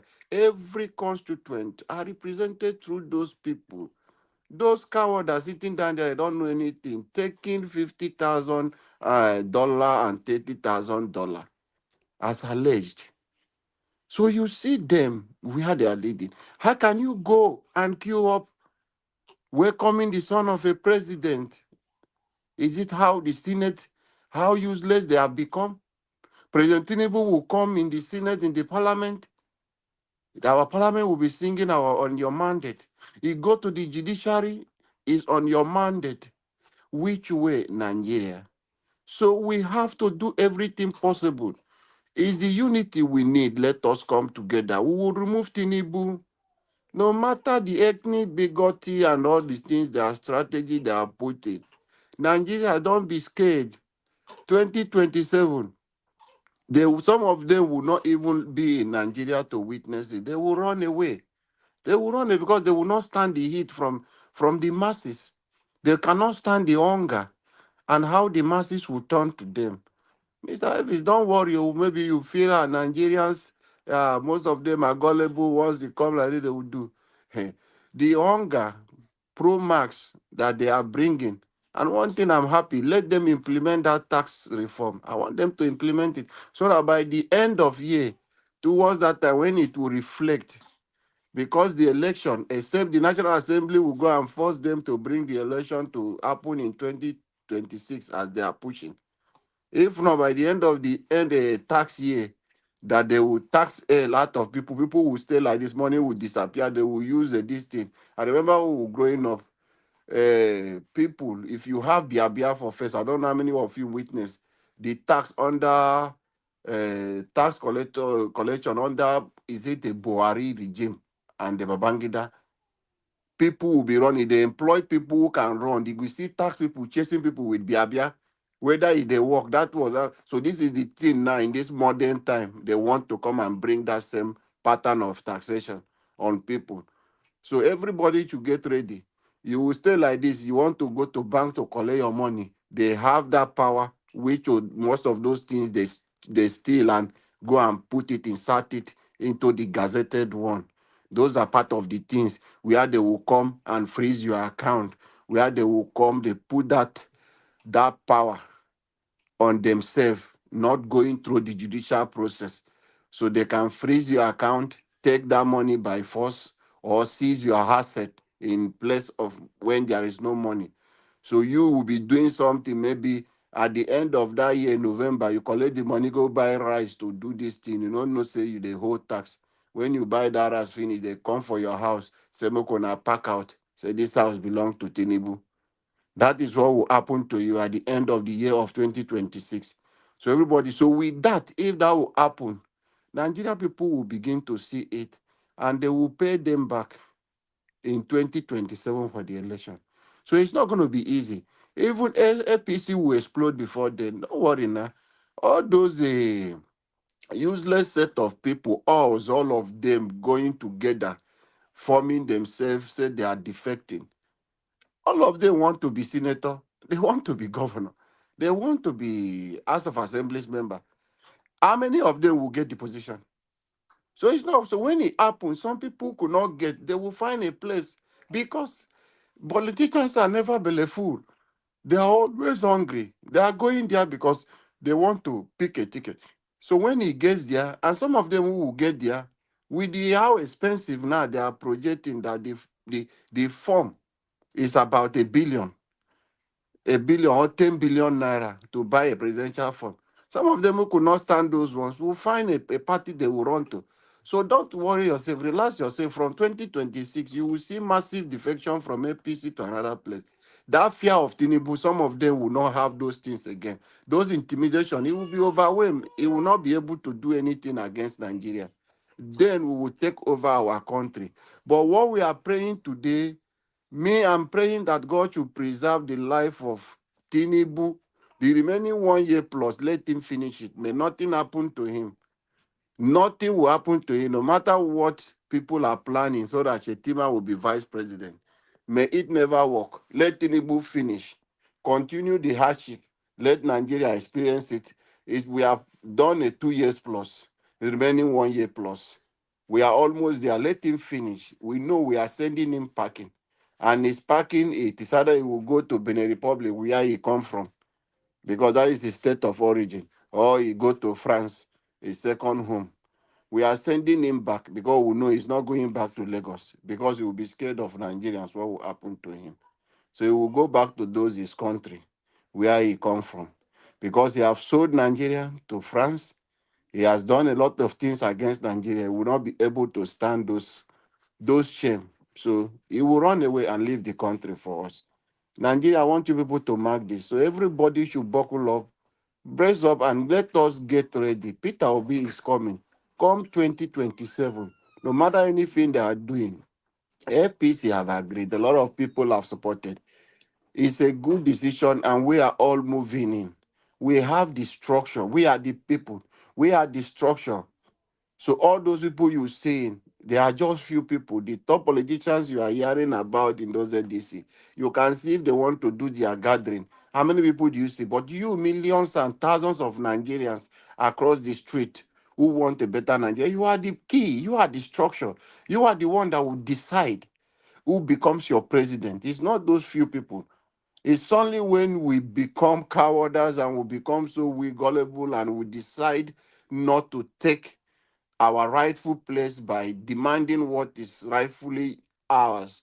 That is where we get it wrong. It looks as if these few people decide our futures for us. But we have that right, we have that power to stop them. You are their employer. That is one thing I want you, a Nigerian, to understand.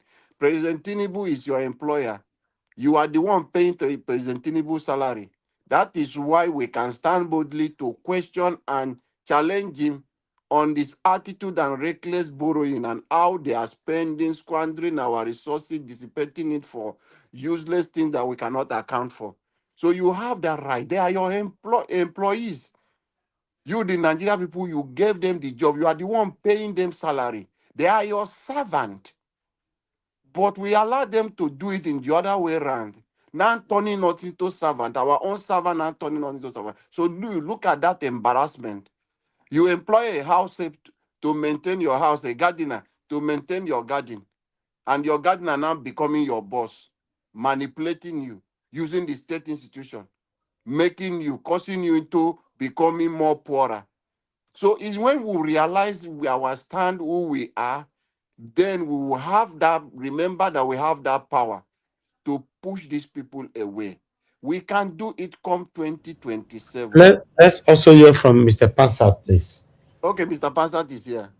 No Yes. problem. Thank you, Mr. Passat. So in conclusion, in few seconds, Nigerians, let us unite. It's only when we unite that is the only way we can take back our country. So let's come together. Come 2027, Peter will be for life. He's coming, and he's coming very strong. And together, we will take back our country. God bless everyone. Thank you, Mr. Elvis. And welcome, Mr. Oga Pansat. Thank you. Thank you. Thank you, sir. Mr. Pansat, are you there? Oh, Mr. Pansat, you are not there. We don't have time to waste. Maybe you are busy. Give us a Monday. Are you there for your final submission? I couldn't hear for a minute. Can you hear me? Okay, we can hear you now, sir. Thank you. Good evening to you, You sir. can hear me? Okay. Sorry about that. Yeah. Merry Christmas to everybody. I'm still having connection issues here, up here where I am. But let me wish everybody happy holidays, and I know it's probably the eve in Nigeria, or you're actually doing Christmas already. I have to do the math. Mr. Elvis, thank you for this year, for your steadfastness in handling this, our platform. Mama Diaspora, they don't come any better in Nigeria, and that has no animus whatsoever. She treats everybody the same. I often told the story the first day I came here, and she welcomed me in such a manner that I felt so important, only to realize that she does it with everybody who came in here after a month or so. Now, Mr. Elvis, let me just go straight to the points, because we Nigerians, we don't appreciate any kind of help that we get from anybody, both people in Nigeria or from outside. I want to congratulate Donald Trump for actually keeping Nigerians surviving by now, because what these people planned, APC, they weren't playing, okay? The only thing that saved Nigeria is the activities of Donald Trump in the last few months. That's even what Tinubu, who's been treated like a bitch, right? They tell him what to do and he has to do it, including releasing people that they imprisoned under Sharia law, people they're going to kill. They're told to release that person and they will do it, right? So now, another thing, the other day, they just recalled the ambassador from Nigeria, who is part of the problem we have there. He's an appointee of Biden. I was questioning Trump's steadfastness in this, but he's gone ahead and done it. Without Trump ordering Tinubu around, Nigeria will be done. But Nigerians are pretending like it is not happening or didn't happen. There's hardly anything Tinubu is doing now that he's not told to do. He must do it. Now, I've also said that Tinubu is not going to be on the ballot in 2027. Right? I want you to know that. There is one thing I've come to discuss, which is obedience, such as yourself, Mr. Elvis. Maybe I'm getting it wrong, but it seems to me that the position here is that if P2B is excellent, perfect, unmatched, untouchable, right? Wonderful guy, magnificent, outstanding, superb, without a blemish, then he's our candidate.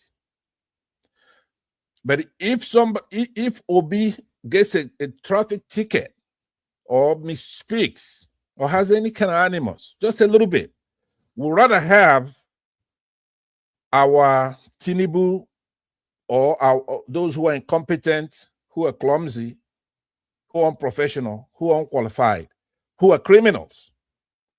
It seems to me that's the position. We're going to support Peter Obi as far as he makes no mistakes. I don't like that. I don't think it's fair. Now, why am I saying this? I say because of the detail, the little snide remarks that are being made Nothing serious. Just Mr. Panther. yeah. Mr. Can you hear me? Yes. Yeah. Yes, I can. Let me quickly comment on that so that we can get it straight to our audience. We are not supporting Peter Obi as long as he makes no mistake. The mistake we are talking about is straightforward. If Peter Obi deputized Atiku, nobody, I will not, anyway, I don't want to use the word nobody, I will not support him. So, and I believe Augustine. Would you hold it there? Hold it there now, because that's what I'm talking about. Hold on. Don't generalize it that, that if he make mistake. No. And he's not a perfect person. When he deputize Atiku, he will never get my support. Simple. Thank you. Okay, good. Okay, so that's what I'm talking about. He has not said he's going to, right? So let's use an example. Let's say you're married, right, Mr. Elvis, and you have your wife open a blog, one of these things that we're doing here, and it comes out every day, and he's bringing another man, and he's going, oh, let me see who has a bigger muscle or whatever. Let's say you right now, or you do it with your wife, and you say, oh, let me see who has a bigger nyash, if I'm going to stay with my wife or not. Or let me see how she walks, if she walks better than the other one. Something that just doesn't even make any sense. P2B is a competent individual. We've already looked at it. We've already looked at him first, that he's accomplished, he's experienced, he's masterly, he's qualified, he's talented. He's a gifted individual, right? Clever, intelligent, skillful, adept, proficient. He knows what he's doing. If P2B decides to deputize Atiku, then that's the right thing to do. I don't see him doing it. But we have faith in what he's doing. He knows what he's doing. Okay. Mr. Pansa, what you are saying, if for any reason Peter Obi decides tomorrow to deputize Atiku, that means he knows what he's doing, right? Of course. And that means I will not support him. What his calculation, unlike mine. Now, would I do it? No, I won't do it. Right? I bet you I could defeat Peter Obi in an election, including Tinubu and the rest of them. If I ran, I will. He's not going to do my way because he's looking at Nigeria. Oga Pansat, come, we dey wait for you. Where you dey? Go and buy form. Choose political party. I will sacrifice. I will sacrifice it. He's gonna, let me land. He's going to make a sacrifice that I will not be able to make, that you will make. But the issue is that he's not even doing that. I know that so many people have said Peter Obi is going to run in the PDP.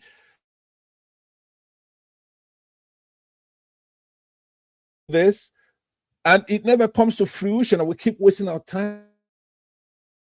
Maybe why Tinubu is having the problems having right now. You don't want to give him that kind of credit, because if you're going to speculate, you have to do a wide speculation. He traveled to the United States so many times. Is he the reason why?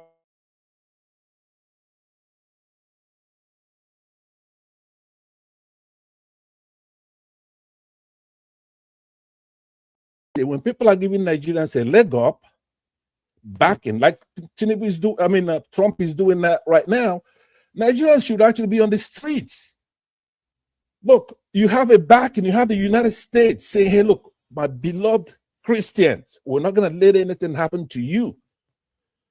And then they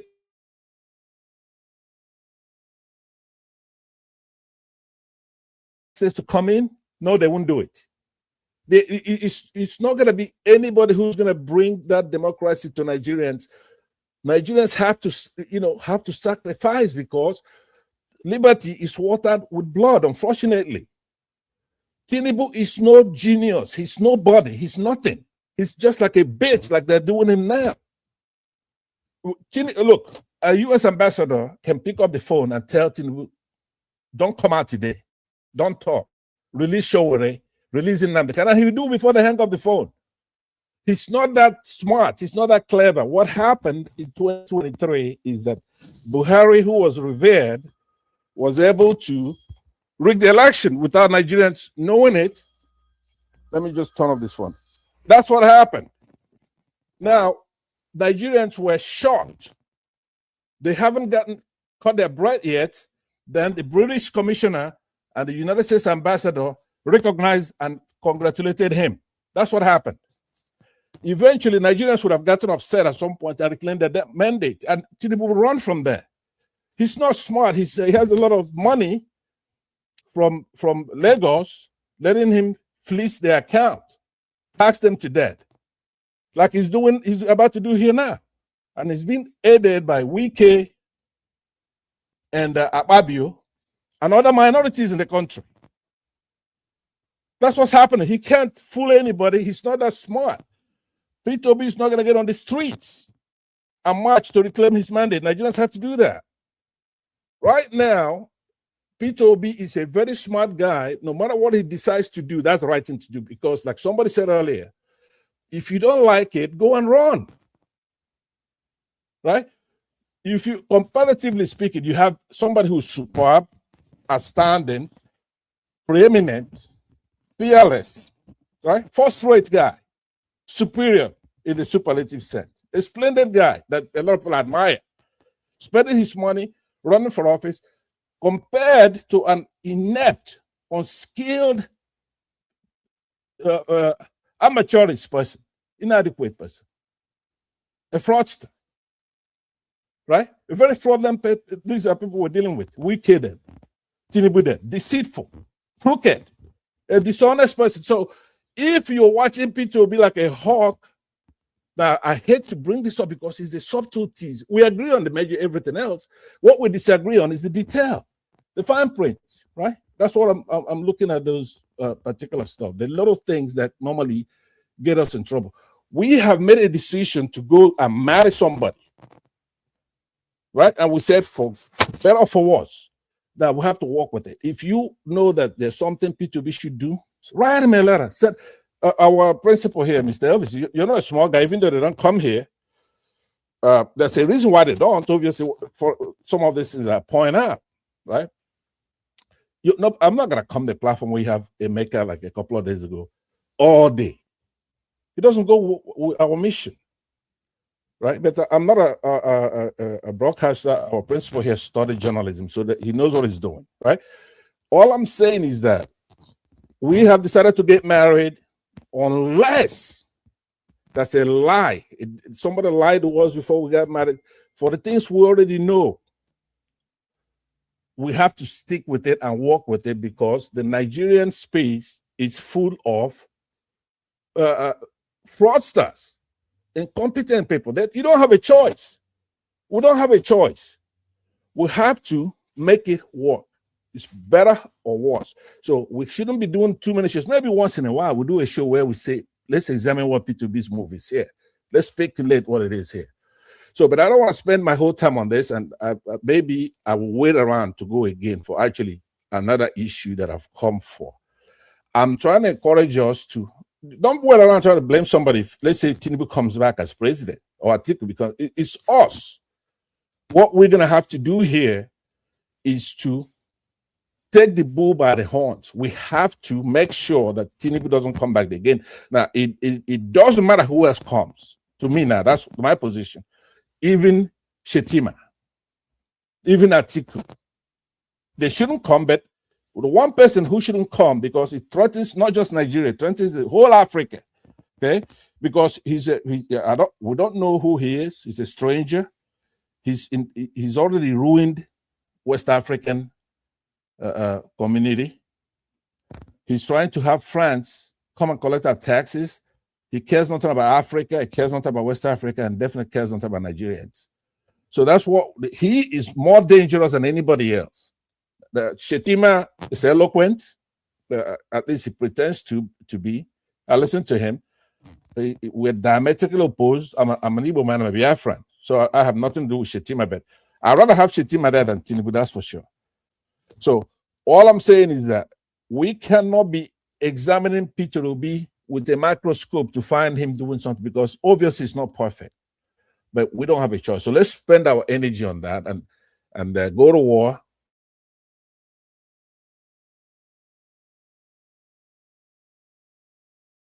We're in here a few times. What I'm here to do was to talk about Edo State and the monarchical system. I'm surprised that you didn't pick up the phone and call me. You have my number and I have your number. You could have called me and say, you know what, you're right. Because right after I spoke about what a monarchy does, then the floodgates opened. I've been checking and I've been seeing what's going on with your monarch there, right? And what his activities are. So I've also come in here and I talked about country of particular concern. The day it broke, I was online and you asked, what is it? Then we had to Google it and stuff. And I said, that designation means it's a big deal. It's not an event. It's the beginning of a lot of things. So I'm telling you, Nigerians don't even know what it has saved the country. That official labeling of Nigeria. So there's been 8 cuts and all that kind of some sanctions and stuff like that, but it's still coming. Tinubu is not going to be on the ballot. I am making the prediction, and I'll take a bet on it. Monetary bet. We could give it to Mama Diaspora to hold until it comes in. Tinubu is not going to be on the ballot. His presidency is going to end early 2026. Thank you very much. I wait for second round to have a discussion on a couple of other items that I came for. Thank you.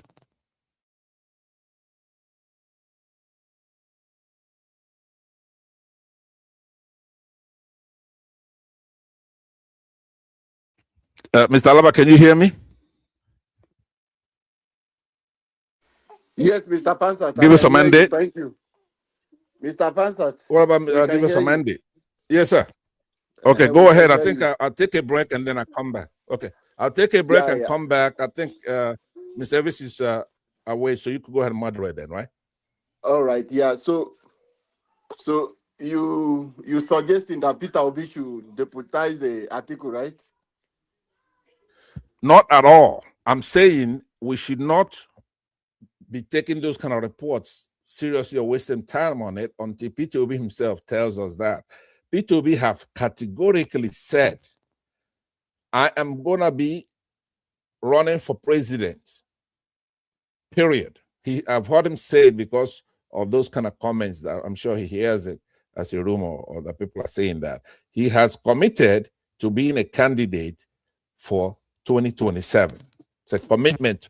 He doesn't speak carelessly. He probably wouldn't have said it even, but now that he has said it, it becomes counterfeit to try to cut him down to size by this kind of speculation, because it's very easy to do, right? To grab headlines and try to nibble at them here and there, right? There are many ways to insult somebody. It's not just shut up, get out of here, you stupid. If I put up headline after headline from obscure or from enemies, just like me now, I'm against a monarchy, right?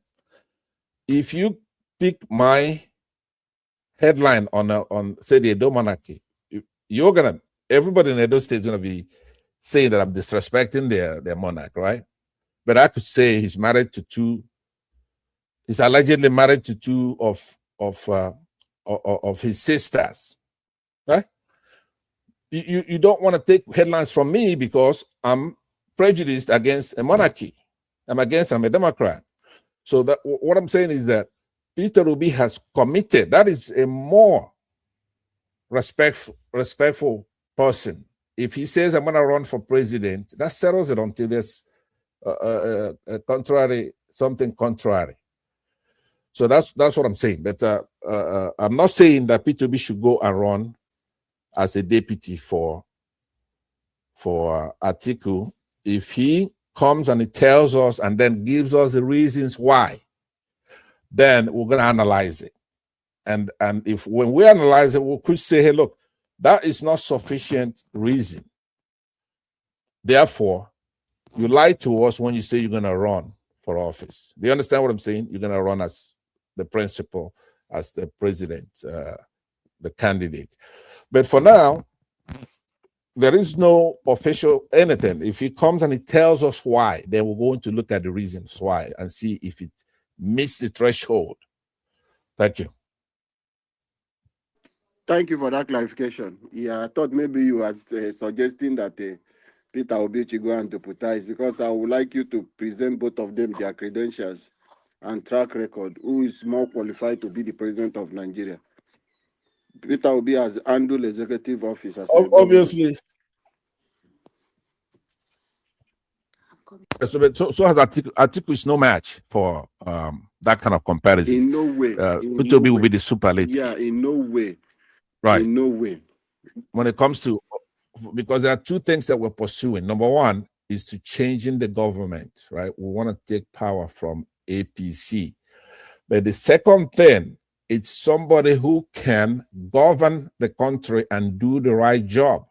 We just don't want to change the political party, right? We don't want a small change, somebody who's slightly better than,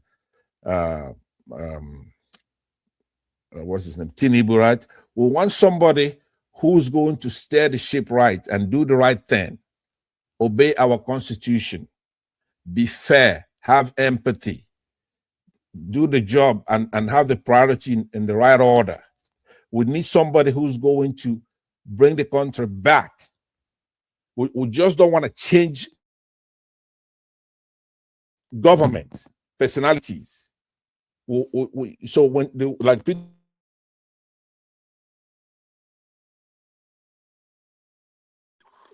Mr. Pastor, I think we lost you. However, all right, Mr. Pansat, is gonna win. We don't want somebody. Yes, sir. Okay, thank you. Yeah, Thank go you ahead.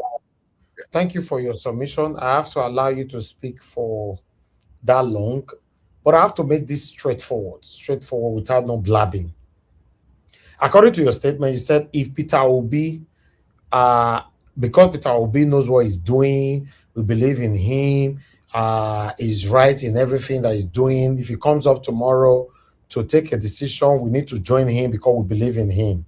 You know, then I ask you, if Peter Obi choose and come up tomorrow to choose to deputize Atiku, you know, would you accept that? You say yes.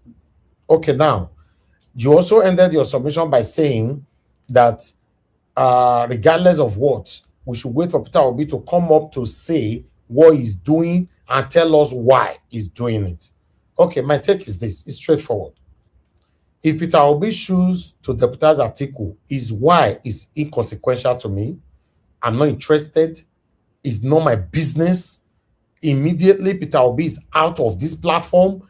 Peter Obi, in fact, you Mr. Pastor, you will not like me, and many people will not like me here. Let's just be honest. It will lose like my 3 years of supporting this man organically, genuinely falls in vain, because he's the only person that we know that is credible, that we can believe on right now, that can take us to where we want to be. For him to become a deputy for any reason, a vice president, for some satanic reason, like if I finish, you now have opportunity to continue from where I stop, I will never be part of it. So his why is irrelevant, inconsequential, and it can never be listened to. And I believe a lot of obedience will listen to me and follow me. Mr. Evans, that will never come to pass. So Peter Obi will Yes, never I pray. deputize. That's what I'm saying. I Never pray come it don't to ever come to pass. I'm only responding to Mr. Pansat what he said, that in case it happens, then we should listen to his why. His why is inconsequential. We are not interested. What we want, two things is what I want for Peter Obi, and I believe is my right. Peter Obi have to be the flag bearer, or he resign, rather than being a deputy to anybody. Because if he become a deputy, I promise you right to this day down, Peter Obi will lose his name. Not from me, but from lots of Nigerians. No say if I dey talk, now they believe me. Until it don't happen, then now they can't give me my credit again. When I go see the way they'll use Peter Obi to play football, if he end up with that why, say, although he never talk, there's no need for us to lose energy for this. It's just Like Mr. that was Pastor. just trace yourself for Peter Obi. Exactly. For that. Okay, let me say, Mr. Evans, yes. What you said, I believe that we have a clean debate. It's not an argument on what we're talking about, right? You concluded with what I agree with. Why even bring it up? He's already said that he's going to run for office, that he's going to run as a presidential candidate. He's on record. He's made that commitment. He does what he says.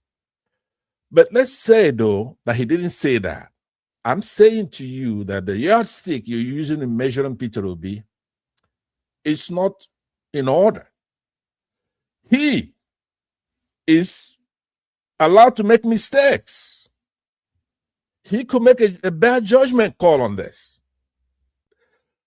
But we Mr. know that Pastor, yeah, anybody who chooses to be a deputy to Satanic Atiku is not a mistake. It's a deliberate act, please.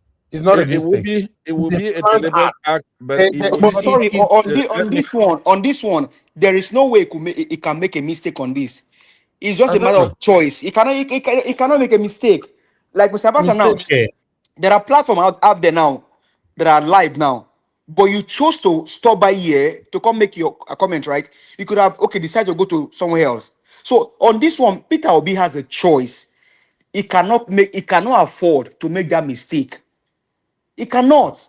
I agree that it would take something drastic for him to make such a mistake, right? To make such a decision, but we have to discuss it if somebody brings up the topic, right? Nobody, I didn't come here and say let's talk about this. The point is that for whatever reason, Nigeria is a very strange place. That democracy was nascent, but it's derailed now completely. We're not in a democratic setting, right? But there are people who care about Nigeria, right? There are people who want that country to get back on its feet and do the right thing. There are those of us who wanted to go regional. Let's separate and maybe come back together later. But there are people such as Peter Obi who believe in the country, like Obasanjo and so many other people like that. They want to fix the country. Fine, but if you're gonna fix the country, 4 years is a small time when it comes to statehood. For an individual, 8 years is a long time to waste going through all this. You waste your life with 2 administrations. But there are people who are willing to say, you know what, strategically, I'm going to avoid the what do you call it? Their interests were based on a strategic win. Do you understand what I'm saying? In politics, there are things like that where you count on the strategic win for a state, for a country. You don't base your gains on a day-to-day thing like an individual does. Do you understand? So if Peter Obi makes a decision that he's going to deputize Atiku, there must be a reason behind it. We don't know what it is.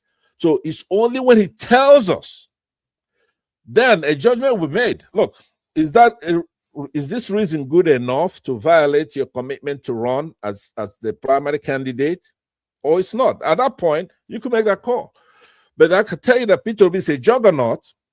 Even though he's going to lose some people, he's probably going to gain the same or more people. He's the right guy. He's competent. He's an excellent guy. So anybody who is following Peter Obi has to know he's not a showaway or like myself, right? Peter Obi is not this kind of a revolutionary. Maybe he's going to go with evolutionary change. It's nobody's fault that Nigeria is the way. You can't blame Peter Obi that Nigeria is the way it is, where it's like a dictatorship. Actually, no, Mr. Pansat, you can blame Nigeria's situation on people like Obasanjo, people like Buhari, Jonathan, people like Akpabio. You can blame that. There are people you can hang Nigerian problem. What we are facing today, there are people that you can hang it on Nigeria or in Nigeria. People like Tinubu, the guy that was the governor of a state for 8 years, and ever since then, he continues to be the governor of that state. You can hang what we are going through as a country today, you can hang it on people. An example, America will be 250 years next year. The success of this country can be hung on some people. Abraham Lincoln, George Washington, JFK. You can mention name, Jimmy Carter, Bill Clinton. These are guys that, man, so what we are facing in that country can be angled on people. So what we are saying here is that we know that Peter Gregory is the Bible choice. And that Bible choice cannot stoop so low to become a vice to one of those people that have ruined the country. No, you cannot afford that. A 19-year-old boy killed himself in Plateau Jos because of the last election that went to this criminal drug baron. We cannot afford that kind of mistake again. He has joined ADC, good. let me I am respond to saying you. that he need to be the front runner. If not, it's not compulsory. He has to be the president. It is not Give us a compulsory. mandate. Abe, help me ask Mr. Pansat, what is the work of Yeah, Shetima? What we is agree. We Shetima doing agree. as a On vice listen, president? uh, Mr. Pansat, what is Shetima doing as a vice let president? me Of respond. what relevant is My connection is Shetima, please, still sir? kind of weak here. Let me say that, Mr. Mandate. Let me tell you. Say that again. What is the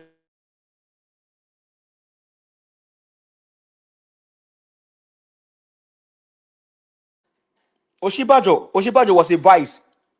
Oshibajo was a vice. When Buhari got sick, they said the guy was doing some things for the country, only for Buhari to come back. All of these cabals that he had, they could not allow him to do whatever he wants to do. So as a vice, you are just there as a figurehead. You are not doing anything.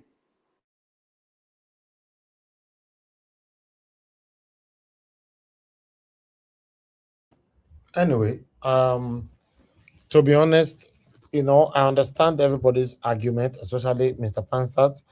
I believe you are entitled to your argument, you are entitled to your submission, and I also believe I'm entitled to my argument and my submission. I believe the energy that I'm putting in on this platform to continue to speak positively about my principal, Mr. Peter Obi, a lot of Nigerians cannot do it. Let's be honest. They cannot. Many of them that started it at that time, they have moved on. So I believe at that point, I have right to why I'm doing what I'm doing. Nobody paid me for doing this. I have right to say this is how I want it, and that's why I'm supporting him. So if Peter Obi is contesting in 2027 and is running as a presidential candidate, 100% I'm with him. My platform is with him, 100%. But if Peter Obi come up for any reason to say no, I have considered, I deliberate on some kind of issue and order that he decides to run under article as a vice, I will disagree. And the why to that, I'm not interested. So, as Mr. Pastor said, Peter Obi is allowed to make mistake. That's not a mistake, sir. It's just like a woman who end up cheating on her husband. Hold on, sir. Hold on, please. Let me finish this particular one, sir. It's just like a woman who end up cheating on her husband. Tomorrow she'll come back and saying, my husband, please forgive me. It was a mistake. It's not a mistake. You and that man was chatting. Then you book an appointment for a date. Then you book an appointment, he sent the address to you for a hotel or anywhere. You went there. You by yourself took out your buluku, or he took your buluku out. You jump on the bed. He did not push you there. I beg you, shall be mistake. You don't go do meeting finish for their secret room. They can't come say deputize article because it's a mistake. It cannot be mistake. That is what is called deliberate act. So that's why I use that wife matter to make example. Say it can never be a mistake. Some of the drive go that hotel, some of the use taxi go there.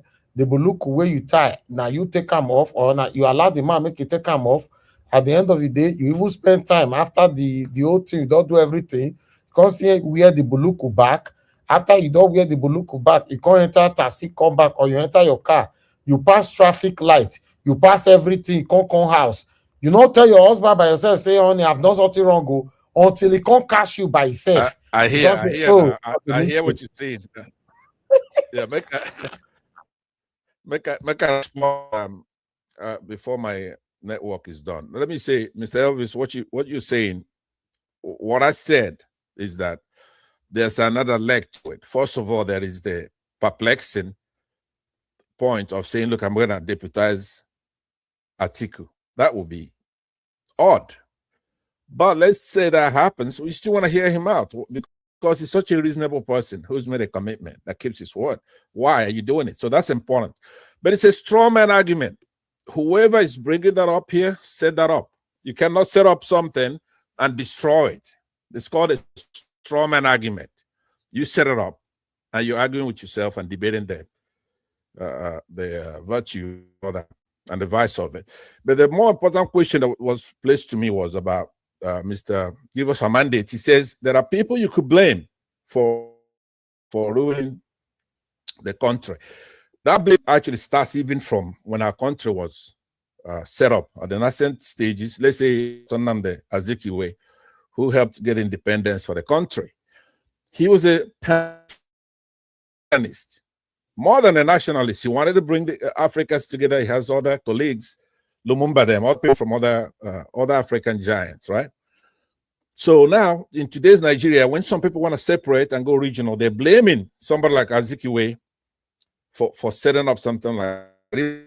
Even now, they kind of makes that mistake sometimes. Are they not supposed to try?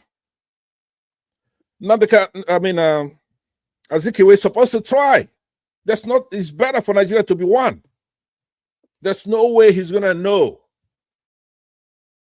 You're going to have Islamists who are recalcitrant and will not let us come together.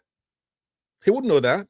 They're not taking regional or tribal or religious at that time. We're trying to drive away our main enemy who has colonized us for years. So the then, it's not even just Nigeria coming together, it's Africa coming together, which is still our goal in the future, right? Integration. So it will be foolhardy to sit here today in 2025 and blame somebody who had a good intention in 1960 or 59 or 62 or 63. So that goes all the way to Obasanjo that you mentioned and others. Yes, some of them do not have the prescience, sophistication to think a generation ahead and do the right thing. But they did their best. That is how you judge somebody. Did you do the best you can with your abilities, right? Now, Obasanjo just got plenty of faults. But at least in his case, he has a column, 2 columns. He has a virtue and a vice. Presently, Tinubu doesn't have anything like that. He's quite unique. So is Buhari. He has no virtue. 0. Okay, but so you bonded them together, the APC. Our leaders in the past were no good, but they were nothing like this, though. This is a new virulent form where there is absolutely no virtue. They have no patriotism whatsoever. They're not even tribal. They're not even helping their own tribe. Let's say Buhari was helping the Fulanis, build schools, do all kinds of stuff just for the Fulanis, take care of the Fulanis. Fine, I'll give him a check mark for that. If Tinubu is helping the Yorubas, truly helping the Yorubas, not just elite Lagos soccer, I'll give him a check mark for that. He has no virtue. He wants to sell us off. So people like Obasanjo, Yar'Adua, Jonathan, those people, they made a lot of mistakes, but they were nothing like this. So I agree in part and I disagree in part, Mr. Givers Omandi, that people you could blame for X, Y. Not somebody like Peter Obido. That is a totally different thing altogether. We went to war in 2023, right? We have a formidable opponent. Buhari is no joke with evil people, and that we have plenty of those in the country. Northern Muslims, he's able to fool them. INEC is corrupt. The courts are corrupt. So we went to an election. Everybody knows that Labour Party won that election. What is Peter supposed to do? He's not supposed to go and fight these people. We see Showore, who's come down from the United States, abandoned his young family here in the go home to fight for Nigerians. Do they care? Could they even take off one day to protest? Even though daily on their television, they see other countries within that period protest, march on the street and recover their mandate, take their country back. You cannot get Nigerians to do that. You cannot get it. When we see Elvis, who is also a patriot here, on a day that if there's a publicized march, and I usually forced to be sure on days like that when there's going to be a protest, and I watch Mr. Elvis. That's who I'm watching, and he pan the camera with whoever is putting him there in the country. And once you see the number of people there, his gut is completely gone. I watch it. It's been at least 2 or 3 times that I've seen that happen. He looks and he sees how many Nigerians come out there to protest, and he's on it. So let me conclude by saying that Delefano, to me, who is the most serious person, somebody I have a lot of respect for, I believe he's one of the best Africans that we have, is calling action on this tax, this fraudulent tax. They have the temerity to forge something that was passed. It was, when it comes to gazetting it, they changed the law fraudulently. Now, Mr. Elvis, I gotta tell you, that's another thing that had me really, really worried, is that I came here and I gave you that thing that day. The day it happened, it must have been a week ago, before it was news. I said to you, tomorrow's headline is gonna be about that forgery. And you put it on the screen for a very long time. I was very proud of it. You put it on on the bottom of your screen.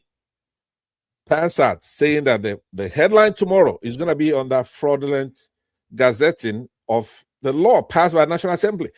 But you didn't do it. You didn't even pay any man to it.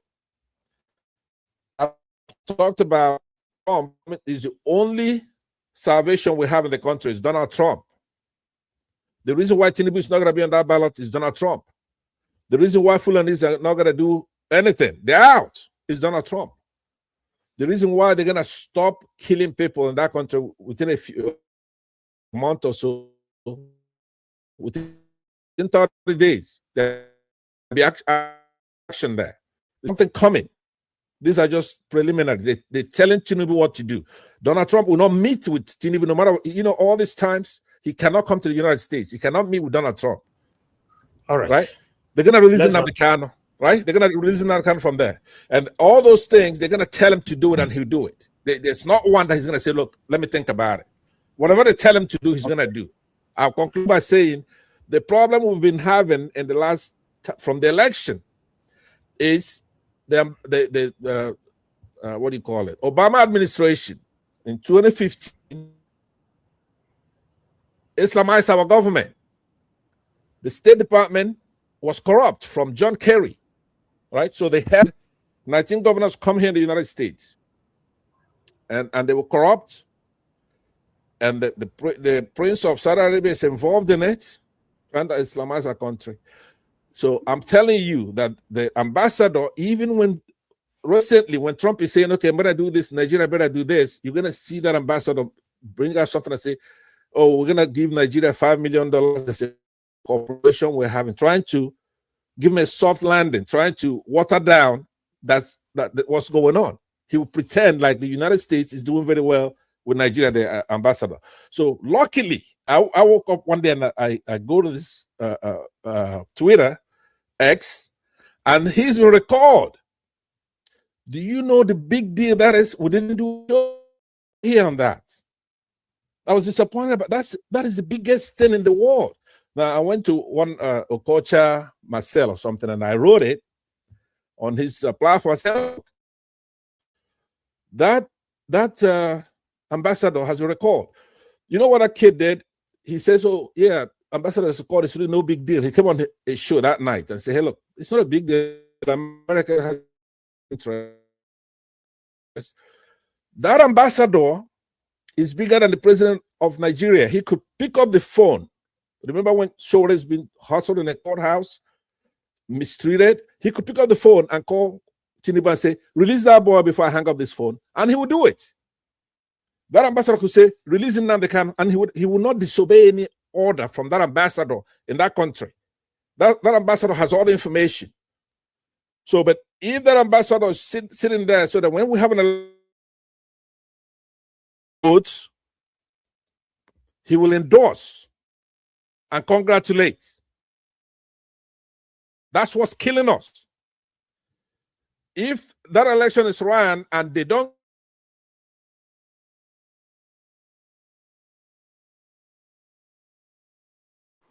I think we lost a Pansat. Yeah, I think his network is His fluctuating. network is always breaking. However, it's making sense on this one, which is something. But on the issue of Peter Obi coming for us to hear from him, that one I think is speaking like a typical Igbo man who is hungry for power. Peter Obi is not a power monger. Is not that hungry for power that will be going to deputize Atiku so that 2031 he will become the president. Peter Obi is not a person No, of that nature. I don't think he's supposed to say that because he's speaking as an Igbo man that's hungry for power. No, it's just his opinion, but I think that opinion is not valid. No. It's some of the things, you know.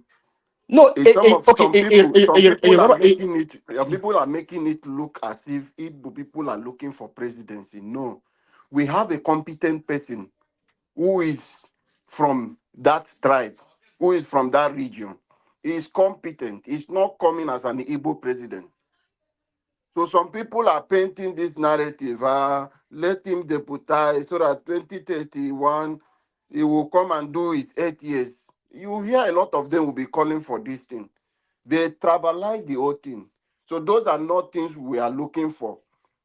So when he's speaking on that side, I perceive it on that direction, which is let him do so that finally, if Atiku will ever win, he will hand over to Peter Obi. That is far away. He will useless Peter Obi and make Peter Obi irrelevant. Atiku is part of the status quo. There is no way Atiku come out today with a Tinubu. It's the same thing Tinubu is doing, Atiku will be doing. Atiku might even be worse than Tinubu. So let us not even do those kind of mistakes to allow these two old people to be on the ballot. It means it is finished for Nigeria. It is finished for Nigeria. So we don't support that. Obidient moving to the ADC is for Peter Obi to be the presidential candidate. Anything outside that, say deputy, they come and deputize this thing. How is Osinbajo? What is the relevance of Shetima? He goes to event to just to talk. It's useless.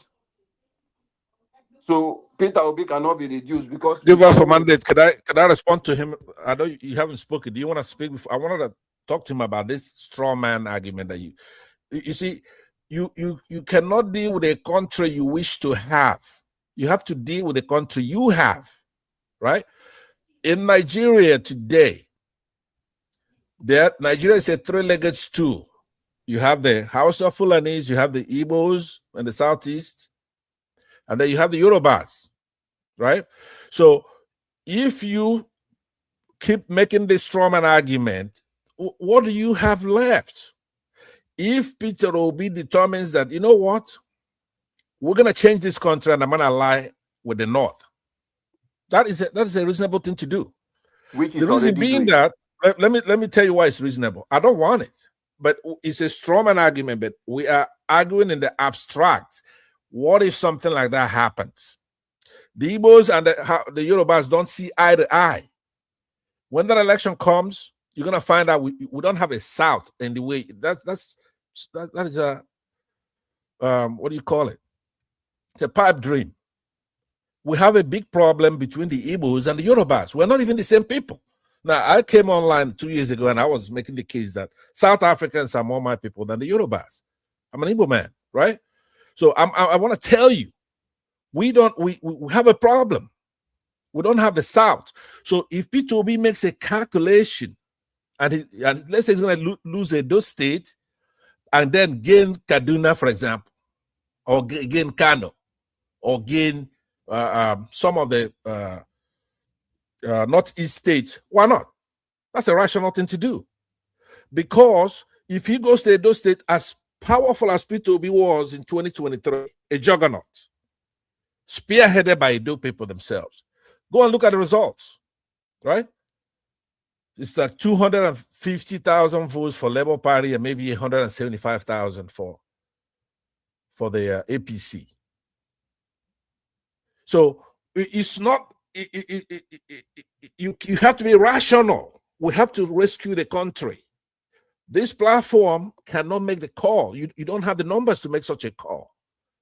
We have to look at the whole thing, the whole country. How do we rescue the country? Because, this problem we have this time is not the thing we normally have. They have sold out the country. The oils are sold decades in advance. The only product that we have. It's already been taken over. You have Dangote taking all the oil from the south, and then share it because he's placed it in the Yoruba Lagos State, Lekki, right? The Southerners are not smart enough to do anything about that. They don't care as far as the Igbos are put down. You could take it. Give us a share, take it. So we don't have anything like that. So if a reasonable person, a gentleman like Peter Obi comes in there, say, okay, we're gonna save this country. Okay, maybe 4 years, maybe 8 years, and then we start running off the road. He could make a decision like that. Say, by the time I die, that Nigeria is gonna be better. You don't think that way strategically, right? You're not gonna think strategically because you've got people killing Nigerians. You cannot even do anything about that. The only thing that's saving Nigerians right now is what Mr. Moore, Representative Moore, and what Trump is doing. And still, it's not even enough.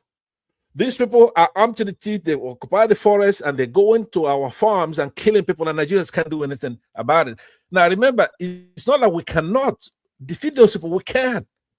You have one individual, a brave Nigerian. I forgot his name now. Maybe that's a Sunday, his name.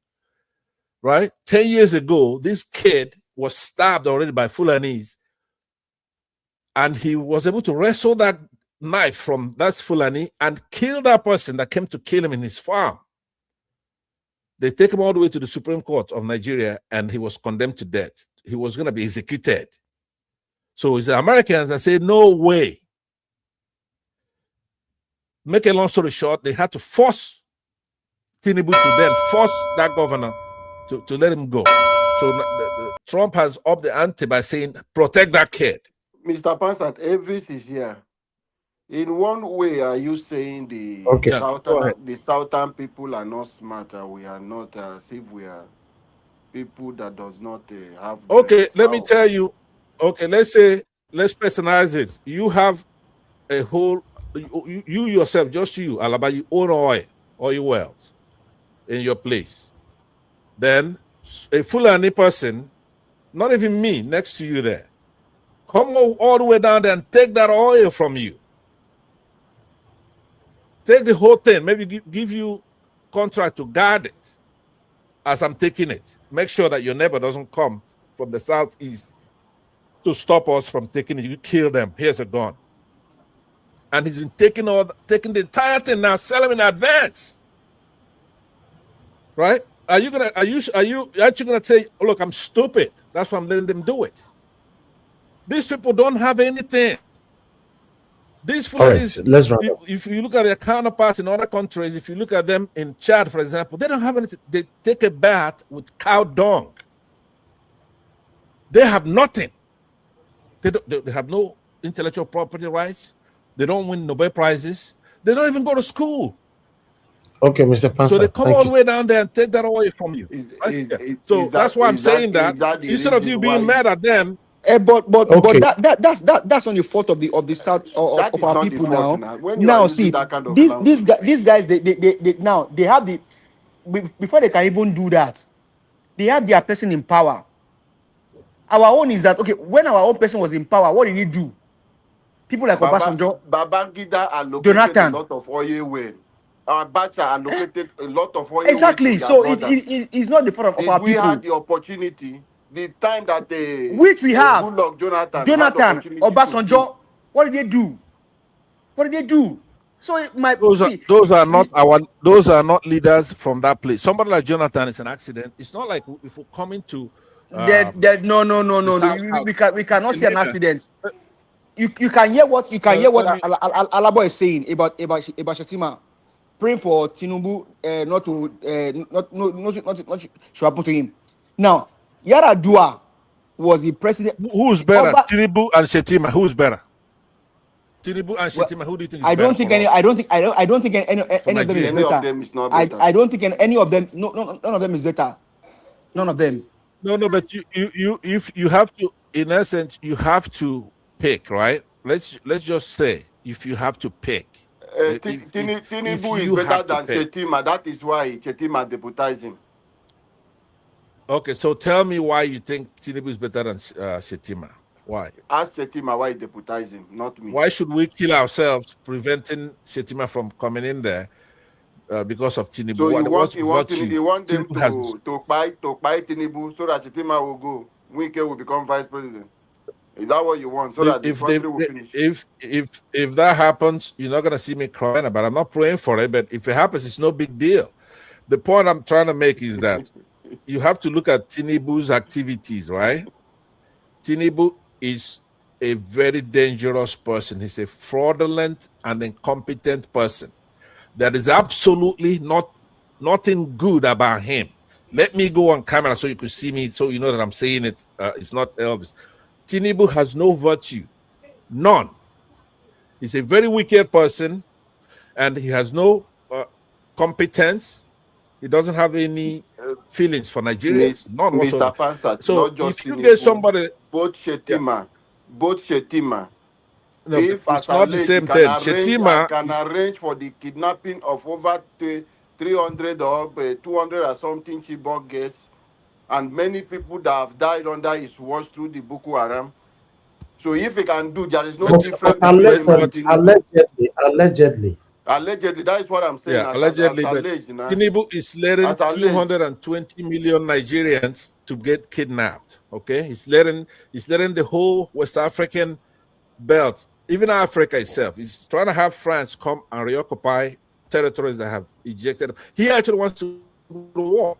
You have to understand that the things that we're my connection. Can you still hear me? Yes, we can hear Can you. you still hear me? Yes.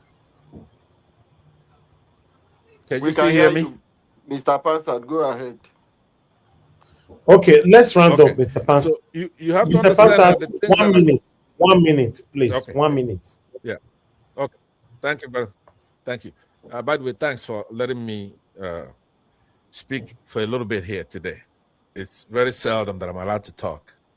But let me say that what is stopping Tinubu's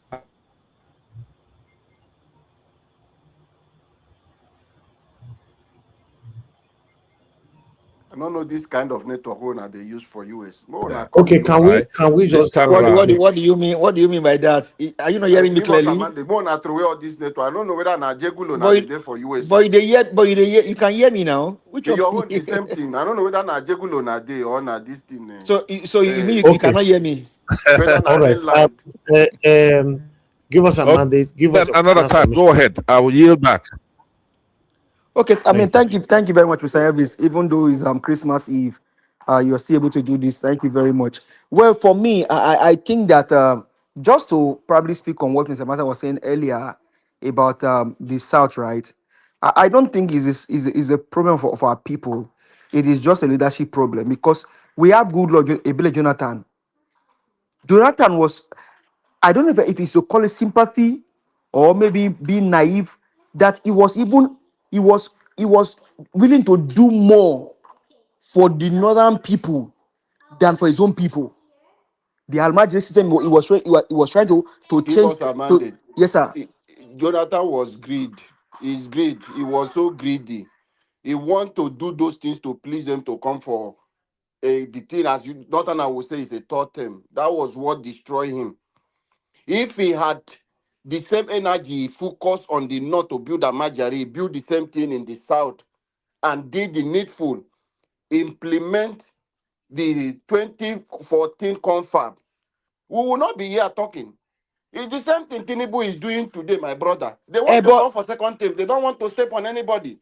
but so I'll get what, but also remember that Obasanjo also did the same thing. Yes, he want to do third term too. That is So the problem. All so of them now, greed.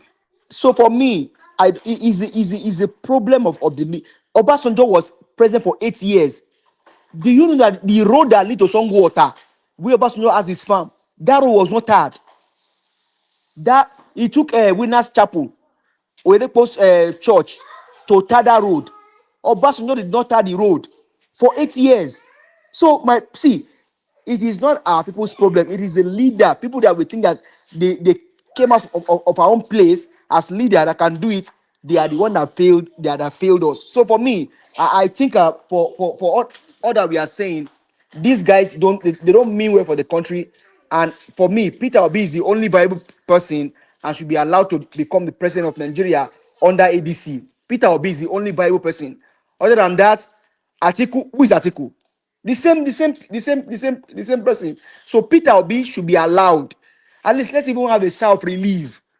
Is it too hard to ask for a good leader, which we have? We have among us. If Peter Obi is from somewhere like this country or maybe even the UK, they'll be rejoicing. But we have this kind of person up until today. EFCC, that is their dog. They don't have anything against Peter Obi. So people, let's do what that we can to make sure that Peter Obi becomes the president. At least let's have a self-relief. That if Peter Obi only become the president, it's enough to even bring joy to the people. Joy.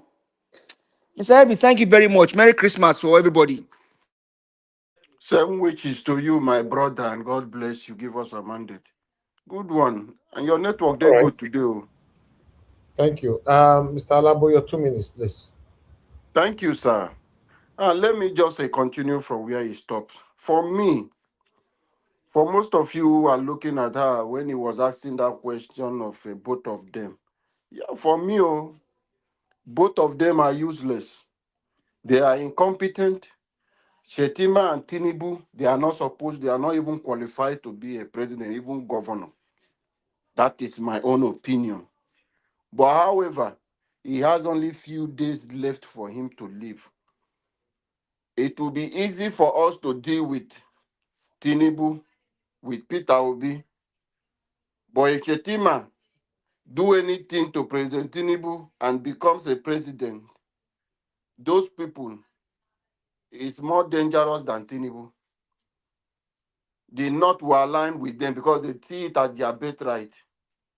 It will be difficult for Peter Obi, even if the Nigeria will say this is who we I mean, want. Mr. Labo, for me, even this Shetima thing, with the way US is actually doing now, I don't think Shetima should Me, even I am not be hoping my on problem. US. So Well, that's true. That's those true. people, That's true. That's those true. people are business people.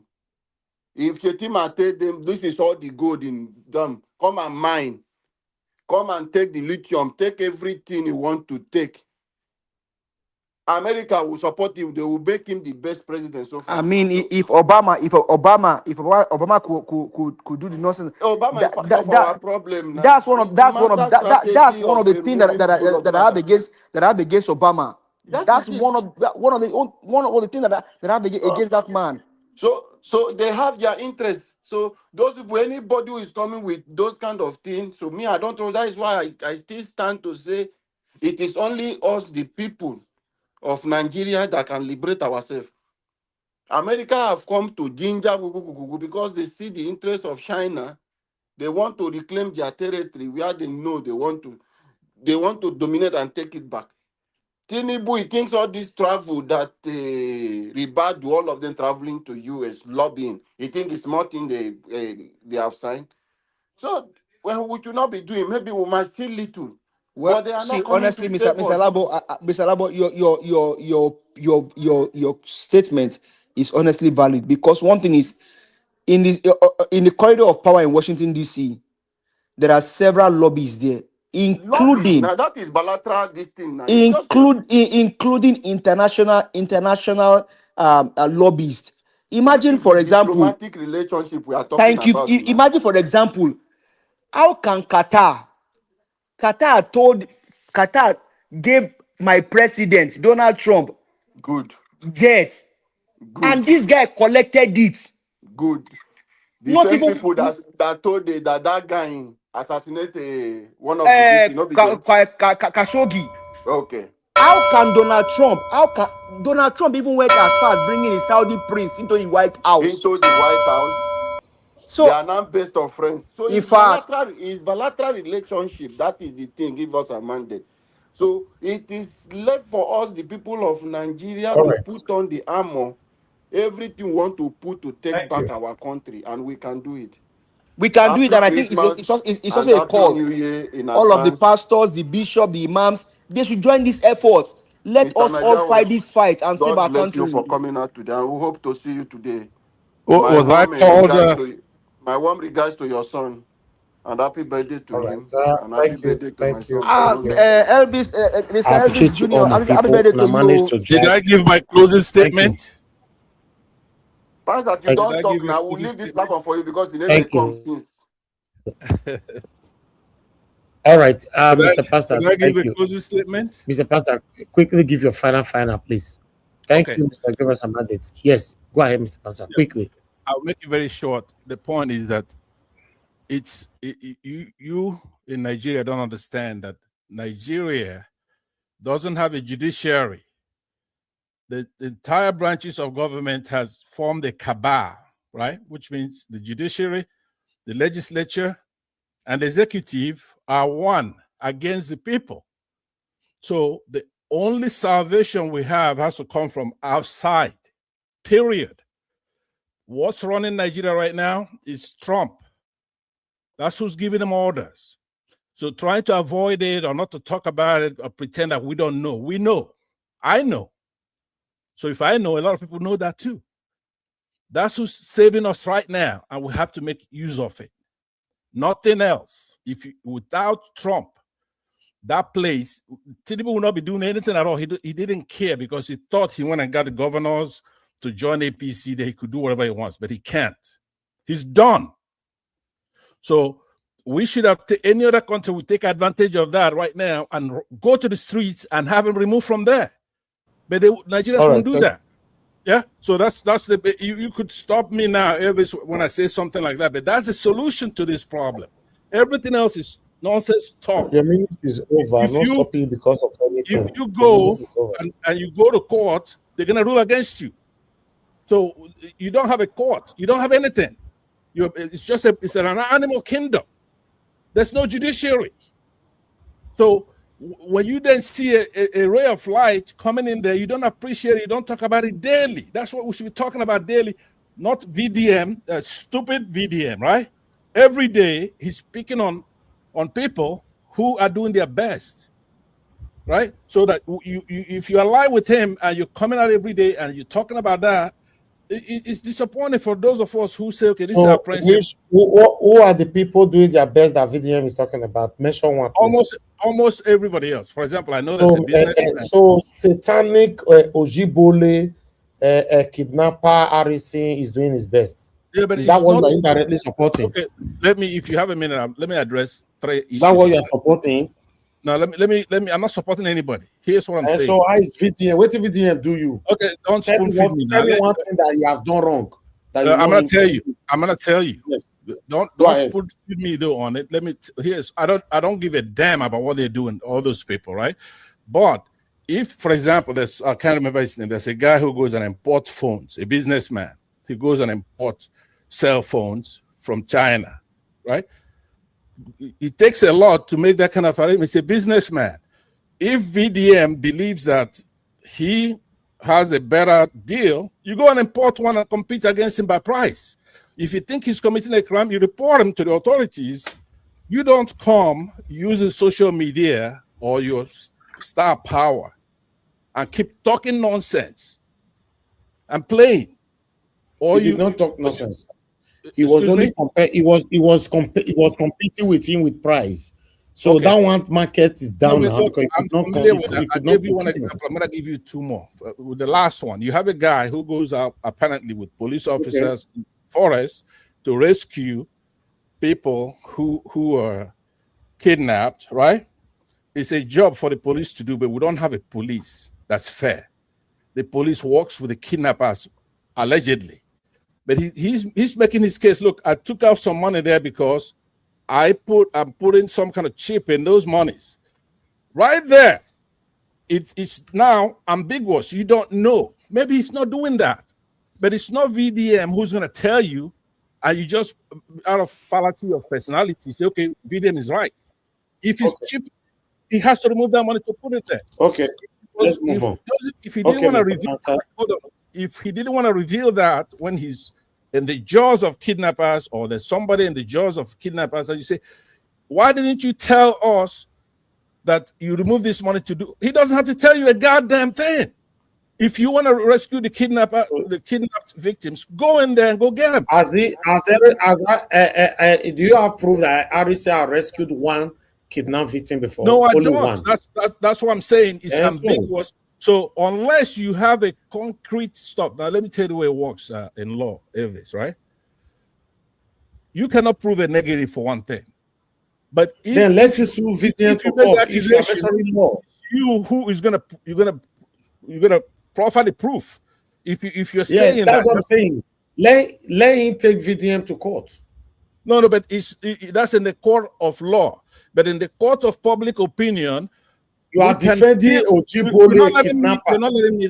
Allegedly, very unfortunate. You talk about this ad nauseum, right? You've had your say. A lot of videos you made on this. What I'm saying with the 1 minute you're allowing us to do this is this. In the court of public opinion, prima facie is good enough. At some point, if somebody says something towards what you're saying, then the onus is moved over to you now to show why that is not so. That's what we're dealing with. That's what I'm saying. For example, if I defame you now, Pansat, yeah, you take me to court, right? Right. So if RC thinks it's not Ojibole, it's not a kidnapper, it's not working with kidnapper, or you have evidence that you have rescued one kidnapper victim before, let him take VDM to court. Simple. Okay, so but listen to Why this. are you being his spokesperson? No, but listen to this. What you just said right there, it's not adequate, right? That is one thing, is to seek redress in court. But it's the statute hasn't run out. You don't know if he's going to do that. That isn't what he's fighting for now. What he's saying, from what the little, I don't have time for this kind of stuff anyway, but from what I'm looking but why did you bring if you don't have time? I'm trying to say to you that you should not be spending your time with those. Of course I have. Characters. Of course I will. Of course I will. We cannot fold our arms and be blaming the government all the time. Why some people are using once you have a right, then we have the right to criticize. That's one thing you have to understand. You have a right to criticize, but you cannot be supporting a criminal and I'm not supporting anybody. Kidnapper. I'm not yes, supporting. that's what you are doing. Due process. You are criticizing VDN that is exposing them. That mistake many times. When somebody is citing due process, right? You keep thinking they're supporting that individual. No. For example, when VDM himself got into trouble here, we rallied around when he was arrested, and that's what we've been doing. It's not enough. But he did not steal. He did not steal from anybody. No, but that's you saying that. Wait a minute. This particular one stole 5.4 million. Elvis, you have the right to say he did not steal, right? And I happen to agree with you. He stole it. Let it take me to court. It's Ojibole. Let me land now. Let me land, because, like I said, the mistake you're doing here maybe is you have to get out of VDM's ass, right? You don't have to. You don't have to be a VDM plaything. If he's right, we'll support him. When he got in trouble himself about some monies from some kind of organization, he deserved due process. That is for the courts to sort out if he committed a fraud or if he didn't commit a fraud. Yeah, the due process is going on. He came out the first day to lie that he was not charged for anything. Now VDM went to bring all his charges out and read it yesterday. Because so it's Ojibole. Let me tell you what VDM showed, which is allowed, is semantic issue. He's saying that he was not charged, and this one said that he was not arraigned, right? He's not a lawyer. No, he went to edit it. No, after VDM exposed his Ojibole, he now quickly went to his page to edit it. That's what I'm saying. No, listen to me. That's what I'm saying. VDM said, look, after I exposed him that he was charged, he went and edited it and put that he has not been arraigned. A layman can make a mistake like that. It's an innocent mistake. Because you always call everything a mistake. No, listen now. Listen to me. Unlike you, I give people benefit of the doubt, unless it's proved beyond a reasonable doubt. No, there's no benefit of that of this. It's Ojibole. He stole 5.4 million, guy. There's no benefit of that. Ojibole, that's what he is. He stole 5.4 million. And he did not tell the. You may and end in up fact, being he was right, not but aware. if The this is the only family person, of the hold victim on is now, still Mr. Elvis, kidnapper. you're, In result of his Ojibole, is dead. yeah, Mr. Elvis, you're not being fair here. So what I'm saying is that you may be right. As a matter of fact, maybe 80% that he's doing that. However, as an observer, a neutral observer, that's not the only person that this kid, this VDM guy, has an issue with, right? All right, He has Mr. Pastor. he has issue with Mr. and then Pansat, accusing him of being jealous. are you going to blame Tinubu? Will you still say Tinubu is corrupt? And You Nigeria mean me? it might be 80% or 70% correct. You see, a lot of minorities do what you're doing right now, right? Trying to pick. Okay, let me round up, Mr. Pastor. I need to go now. You want to choose between, if an Igbo person make you mad, you go to the Yorubas. If a Yoruba person make you mad, you go to the Igbos, right? That is not the thing. Don't go there. That is the Mr. case. Pansat. That is I the ask case. you a simple question. Yeah, Mr. you Pansat, told us I need to go now. You Thank pieces you, sir. Mr. Tinubu, Elvis, you can go ahead. He's asking me a you question. pieces I don't know if he has a Tinubu to question. Nigeria. You speak ill of him because you think he's corrupt. So what is wrong with the Harrison? No. Why are you Harrison painting it, trying to Harrison romance? is a saint. I He don't said know. he made a mistake. I don't know who either one of them is. I don't know what they're doing. I'm No. not interested. I want you to Harrison pardon is a all the saint. He made a politicians who have mistake. put us in a mess that they have made mistakes. Ojibole. We should pardon Yeah. them, not to call them criminals. Ojibole made a mistake by stealing 5.4 million from a kidnapper's money as we speak. In result of that, the man is still in the custody of kidnapper. Then we have a spokesperson here defending him. Why don't you then go and rescue them? No, Harrison was not rescuing anybody, was stealing from but people. that's a different topic. It's not a different topic. It's Ojibole. Listen to Stop this. being the spokesperson for him. I am not Let me round supporting. up. I'm not supporting. No, you are a spokesperson. Yeah, now but you have the Mr. opportunity to come Mr. and Pansat, You know, Mr. Evans, let me tell Mr. Pansat to tell Nigerians. When I'm talking, Which victim have you seen Harrison I think that release? when I'm talking, I think you should listen, right? I'm the one who we came can here. listen to you, sir, but we are just asking questions. I try to straighten you out here with facts, right? What victim? What I'm saying to you is that hold on. Have you seen any hold victim on, that Pansat have released? Hold on. Harrison have released before. Hold on. I don't know who Harrison is. You may be right.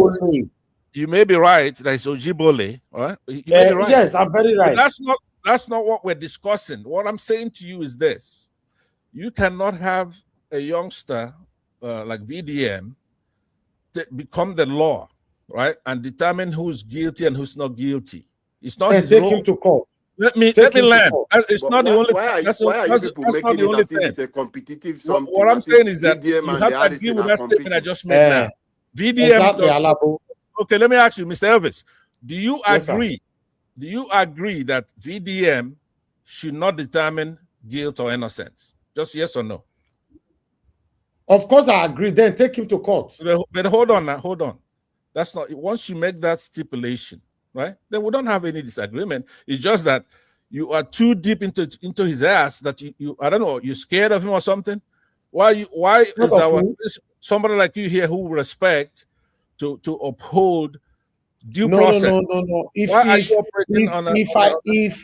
some people we stop respecting me because I stand for what is right, you're not standing for what is right.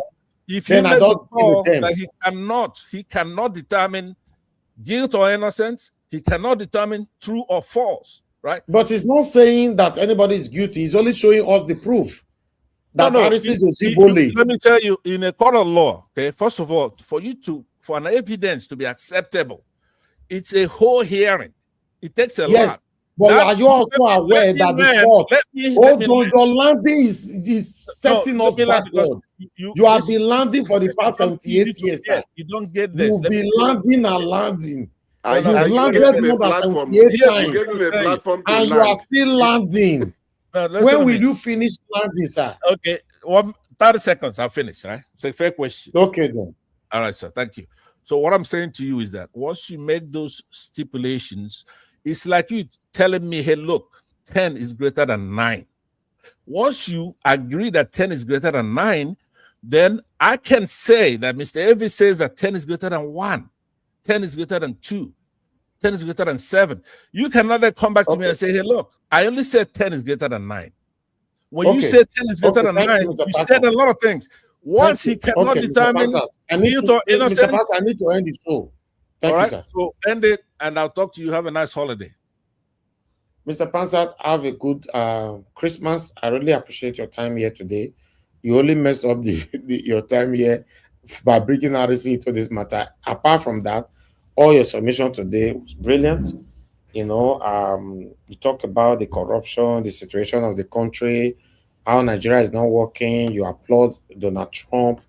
I support you in all that you gave today. In fact, you know, unfortunately, I was even shaking my head when you were talking because the reason why I was shaking my head is that it doesn't look like this country can be rescued anytime soon. Let's be honest with ourselves. After that submission and with what we are seeing right now in Nigeria, it doesn't look like, to be honest. So we went to war against the Fulanis in 1967. You say we're wrong, right? We said to Benue people, these people are Let me, out here to commit genocide. yeah, You say we're wrong. let, We went to that war. We came back. It takes 30 years for these minorities to get it. What I just said to you, okay, less than let me, 30 years to say Mr. VDM Pansat, yes. determine true or false. Period. Don't why are you breathing VDM again now? Can you leave that gentleman alone? You Rambo, see, you are the service, what is this with you and VDM? I mean, it doesn't even make any sense. Why are you always defending VDM? You think it's inerrant? It's not inerrant. I appreciate the good because things he's not a criminal. also Eh? good thing. All right, but Leave him alone. He's playing a lot. Okay, he should be helping us. He's cover not our doing country. anything wrong. He So should be everybody helping should us leave him get in. the country When he back. start doing You don't something even know wrong, where I'll he call him out. stands. Don't worry. On Peter Obi, for Rambo, example, like, thank you don't you. know where he stands. What is his position on Peter Obi? You don't know if he's here or not. Okay. No, Peter Obi is not a criminal. Don't mention his name when you are mentioning No, RC. I'm saying, would he support progressive Nigerians to recover their country with his status and his with his fame? Okay. He's over there Okay, disturbing. let me give my getting final. jealous Let of me give my. his fellow business people over there. He's jealous. Let me give my final submission. Everybody stay mute. Okay, in conclusion, let me acknowledge the people who joined us today first. Quickly, thank you very much. Give us a mandate. You paved the way for others to come in. God bless you, my brother. Thank you, Mr. Alabo. And thank you very much, Mr. Pansat. God bless you all, my people. I appreciate those of you that called in as well. And God bless you now. And those of you that super chatted us today, I want to thank you all and God bless you now. Thank you, Kingsley. Once again, Mr. Johnson Emmanuel, Mother Peggy Modi, Mother Iris Finest. Thank you very much. I appreciate you all. Thank you, James Osaige. Thank you very much. I'm very, very grateful. Sedam, thank you very much. Patty Solomon, thank you very much. God bless you all.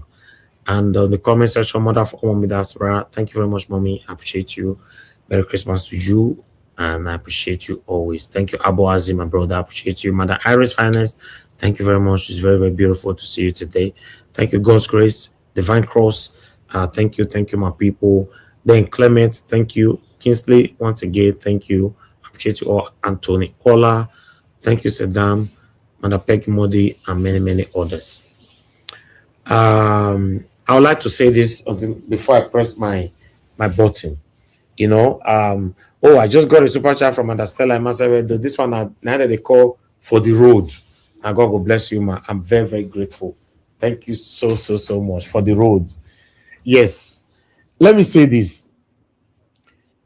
I only want to make comments on VDM and Harrison. I promise you all, the day VDM will be guilty of anything, I will call him out on this platform 100%. Don't worry about that. I know I'm not a biased person. You know, it's just like some people blaming me on this platform every day. Oh, when the cut of Peter Obi, you don't want to talk, because it's your principal. Because I've never found anything that he has done. I cannot just call him out because people are calling him out. I don't conform. You know, all those satanic group of conformity, I don't join it. Because when I hate him, when they call him out, no. That's what is happening to VDM right now. VDM is stepping on toes and people are hating him. You know, VDM, RC came out that he was not charged. VDM have to go to Edo State Court and bring his charges out Out of the 3 charges, one of them is kidnapping. Yes, is kidnapping. The last one, the number 3 one, is kidnapping. You know, the person that he allegedly kidnapped, the name was also mentioned there. Abuna, why may I play the video again here? I feel play it now and hold my time back and play it. So one of the 3 is kidnapping. So he stole Ojibole 5.4 million naira that still kept the husband of that woman in the kidnappers den as we speak. He stole it. And he said that's what he has been doing. And there's no single person Harrison have ever released before. He was playing scripted game with gullible Nigerians who were applauding him for his satanic Ojibole's game. Simple. VDM went extensively to reveal to open his mask and revealed his true satanic character. That's it. You know, you see, I'm not talking here now because I get anything against Harrison. I don't have anything why against are him. you more mad at Harrison than the kidnapper? Why are you mad? No, Why? Mr. Panzer, when I'm giving my final submission, you can't come in. I'll put everybody on backstage so that I can talk freely. Please. No, but I wanted to ask you a question. Submission. I don't know that answer. Can you tell me that answer? Why What's are that? you more mad at Harrison than the kidnapper? Why am I what? Why is BDM and you more upset at Harrison than the kidnappers? Why don't you because he stole 5.4 million. He's Ojibole. He stole it. The kidnappers got a human being. Right? He do 5.5 million. He thief him. Okay, but why don't go? We have an individual that is being held. That's bigger than the 5 million. Why don't you? That's what I'm saying. The reason why the individual is held because he stole 5.4 million. Are you not getting the English? Our government are not helping us to fight kidnapper. So the family suffered so hard to pay the money. Ojibole RC stole it. That's why the young man is still held. Ojibole Duemu.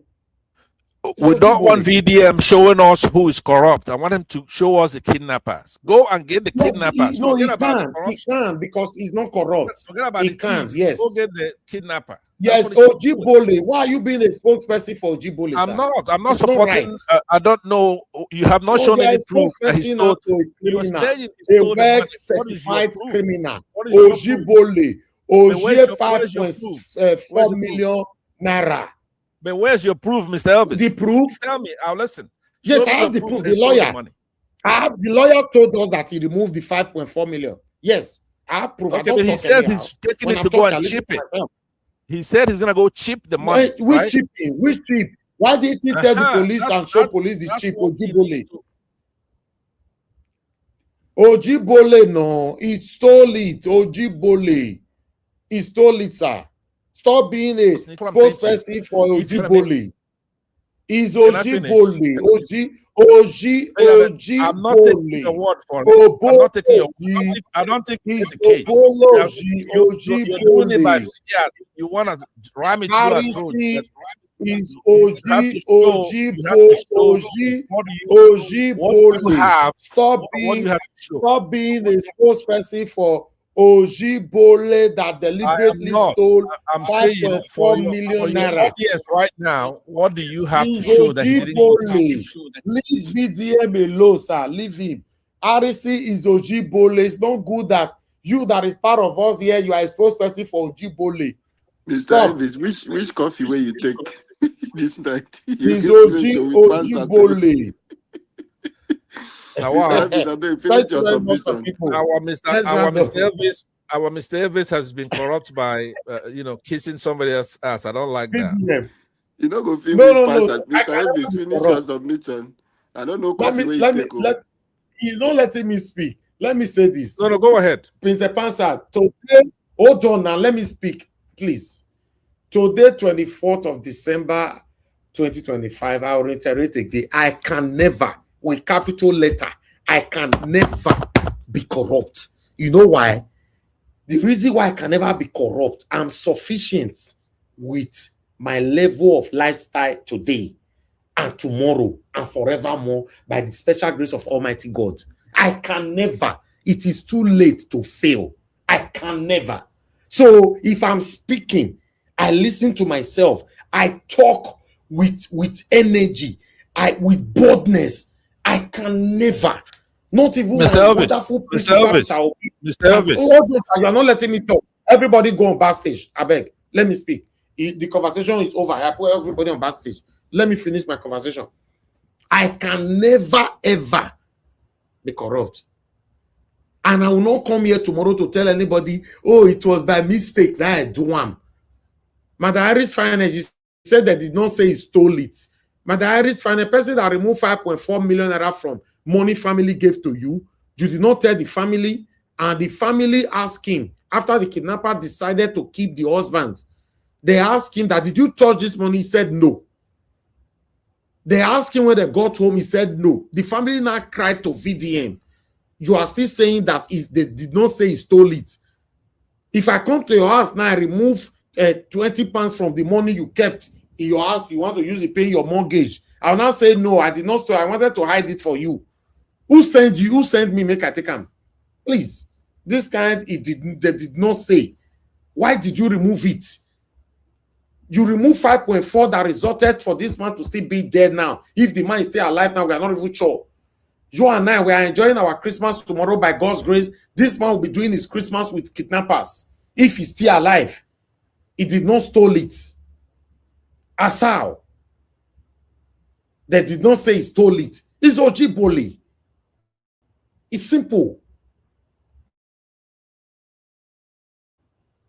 It's Ojibole. Let's say it how it is. I don't support what is wrong, and I will not defend what is wrong. If you remember when I started talking on this matter from day one, what I was saying was allegedly until we get the facts. Until the lawyer of RC came out to say, yes, he removed the 5.4 million. The same 5.4 million that he denied before, he denied it previously. Have you forgotten that he denied it? The lawyer now said, yes, he admitted to me he removed it, but he removed it for an exchange for a chip. Which chip? Now chicken and chips? Which chips? Eh? No, Madam Henry, if that's what they say, you shouldn't type that on the comment section, but they say Diddy stole it. That means indirectly you are supporting what they said. I know you for truthfulness. We have been managing this platform for years. Don't comment on this kind of things. Obvious is the one that kept that man there now. What the people that are supporting this REC supposed to be praying for now is that for that man not to die in kidnappers then.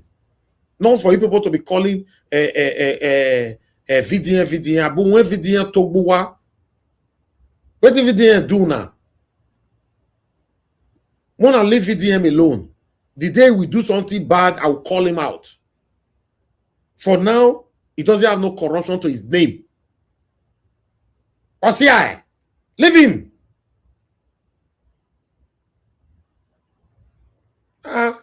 VDM. What do you do? The only brave person that we have right now, who don't want sequential, who don't want off his lights. Many of you now, the rest of you, you have your power on the keyboard. Eh?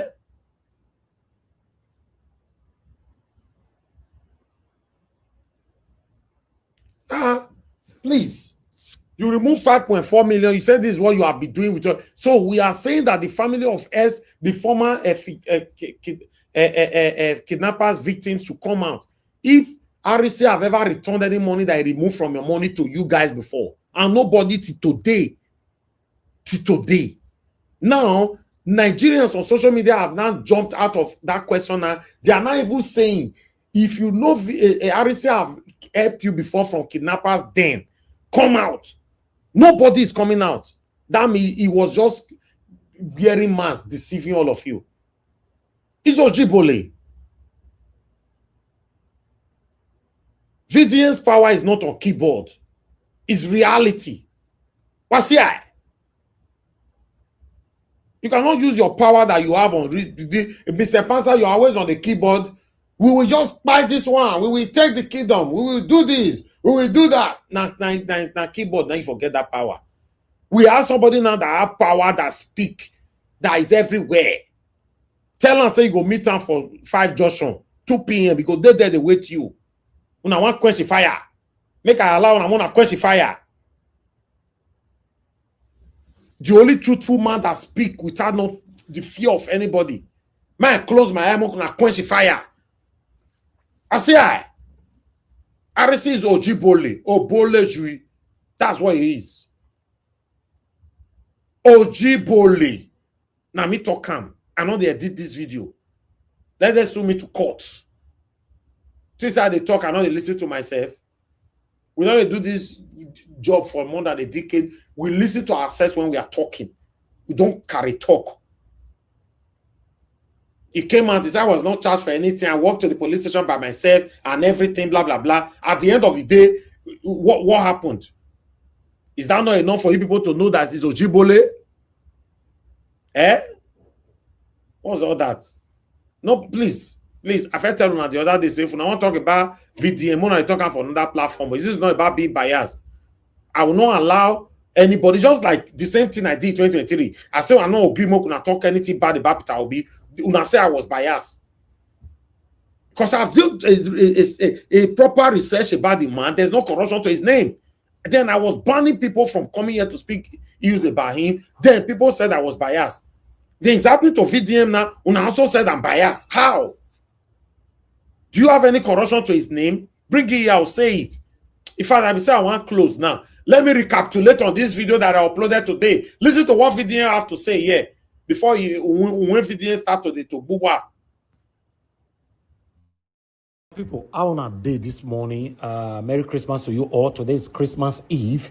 Tomorrow is Christmas. We just want to thank God. I've came out to testify to that. I think that would be the best way for every day, 7 p.m. Nigerian time. Let's continue to talk about the things that are affecting you and I. Take care, guys, and Merry Christmas to you all.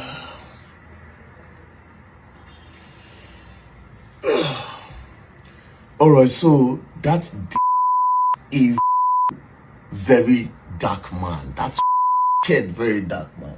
Is about to do his demonic, evil, wicked, envious, jealous things that he usually does. But guess what? It always comes with truth. And you all know it. You can't take that away from him. No matter the accusation, you know the truth. And you can't skip his video either. That's the law. You can accuse, push narrative, but you can never skip his video. So sit down again and watch. So Harrison, I've made his first post. Good for him. And then he said, let's skip to the important parts. He said, for clarity, I was neither invited nor arrested by the police. As a law-abiding citizen, I voluntarily presented myself for investigation regarding the incident. Which incident? Let's skip that. At the moment, I have not been charged as the matter is still under review by the Directorate of Public Prosecution. See, this is the problem. I don't like lies. Damage control here and there. Anyways, you have not been charged. I'll read your charges for you. You might be wondering how I got the document, but I'll read it for you regardless. As you can see, in the High Court of Justice of Edo State, in the Benin Criminal Division, holding at Benin City, Motion 2025, between Commissioner of Police, complainant/applicant, and Gwamnishu Harrison, M, 35 years, suspect. He said he has not been charged. Now let's read this charge. Charge that you, Gwamnishu M, on or about the 27th day of November 2025, around Auchi, Edo State, within the Auchi Criminal Division, under false pretense of inserting some security device into money meant for ransom payment of kidnappers, with intent to defraud, did obtain the sum of 5.4 million naira from one Abdulaziz Saliu, and thereby committed an offense contrary to section 1 bracket at and punishable under section 1 subsection 3 of the Advance Fee Fraud and Other Fraud-Related Offences Act 2006. That's one. Count 2 of your charge. That's you, Guamnishu. And on or about 27th day of November 2025, around Auchi Edo State, within the Auchi Criminal Division, did have in possession counterfeit currency notes of 5.4 million naira, which you knew be counterfeit currency and thereby committed an offense punishable under section 25, subsection 5 of the Central Bank of Nigeria Act 2023. Counts 3. That you, Gwamnishu, on or about the 2nd day of December 2025, around Auchi in Edo State, within the criminal division, did cause the continuing kidnap of one Zagiru Ibrahim M, and thereby committed an offense punishable under section 3 of the Kidnapping Prohibition Amendment Law of Edo State. You see, these are very, very big. You see the counts 2. Now a lawyer now put down for that problem. That issue of fake Naira notes, say, just to do damage control, right? They now put him in a problem for count 2. Count 3, they are alleging kidnapping. That is part of the people doing kidnapping, you know, based on their own investigation. Now, I wouldn't know why you would lie about something like this. Now, this is the charge that you said you were never charged.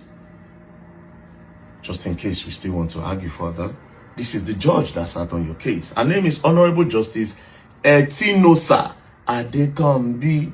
That's the judge. That was the prosecutor. The judge was there. As a matter of fact, the prosecutor wanted you to go to jail for what you did for 6 months. But the judge was, of course, the judge just had to. You know, Christmas they come, and of course a lot of people trying to plead and all that. So the judge just said, yeah. Now, let's go back again, right? He said, for clarity, I was neither invited nor arrested by the police. That means you walked in. So why didn't you walk out? You know, why didn't you walk out? Now, I don't like damage control, you see. But anything you say, I'm just going to come say something. And of course, you all know very dark man have proof. And let me tell you, you see, Nigerians have what I call a problem. It's not as if they don't know. Whatever thing I say, trust me, the whole country, anybody that watches it know I'm not lying. Of course, some people out of hate, I don't attack their favorite person before. They are scared that tomorrow might be their turn. You know, they will just gather. It's like a group. You understand? They have a group of haters somewhere. A camp against very dark man. But the problem is this. You can't do anything. Do you understand? You can't do anything. And once very dark man talks about you, take it anywhere. There's what I do. I call it the truth hole. I put the truth hole on your personality. You might not go to prison, you might not go to jail, but there's that doubt I give. If I put a bomb, before anybody takes your story anymore, it's going to take ages. We have not even started. I will now go bit by bit into the whole thing. Like I said, I would just want you to come and tell the public. But nobody can believe you over very dark man. It's not even possible. They are all lying to themselves. Do you understand? And again, this is the law. Let me tell you how the law. It's my law. It's my law. When very dark man, when you have a problem, very dark man, right? This is what happens. Or when there's a problem. When people have a problem with VDN, that period, they get a lot of engagement. After 4 months, the people know VDM is not lying. They know, they just want to just bullshit VDM. But of course, VDM doesn't give a fuck. So they go to support you. Then later, they know the truth. They are going to go back. They did it with China, Ross. Where is it today? Mr. Jollof, a few days ago. Everybody, oh, Jollof. He can't get no good engagement no more. He has to do something extraordinary, right? Do you understand? So when you do damage control, sometimes, and these whole things, I look at them and I smile. 4 months, they know VDM don't lie. 2, 3 months, they know VDM don't lie. Do you understand? They know VDM don't lie. Like I said, my work sometimes is not to take it to jail. No, not because I want them to arrest. No. Simple. I just put a hole there. It's a hole. It's called the truth hole in the character. Do you understand? And the painful part is, all of you cannot do anything about it. Nobody can do anything about it. This is very dark man we are talking about. Do you understand? Now your connection cannot do much. You bring out money, we bring out money too. You can't tell no police to go pick very dark man up anymore that you have some connection. It's not going to work. Unless if you are the government. Of course, the government can do that. They are the government. But no single entity, again, in this full country can do shit anymore. You can waste 200 million. I'll put it down. You go higher, I go higher. We put money down now. And guess what? What people don't know is, once the case is in the public, I can talk about it. It's my right to talk about it.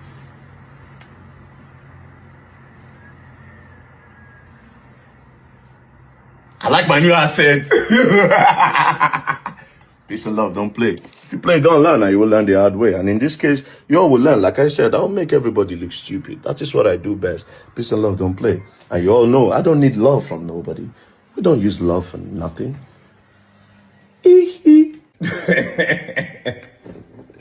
Alright, so when I say I'll make them look stupid, they didn't understand that this is what I mean, making people look stupid, you know. So when Harrison Gwam issue came out, he posted something, right?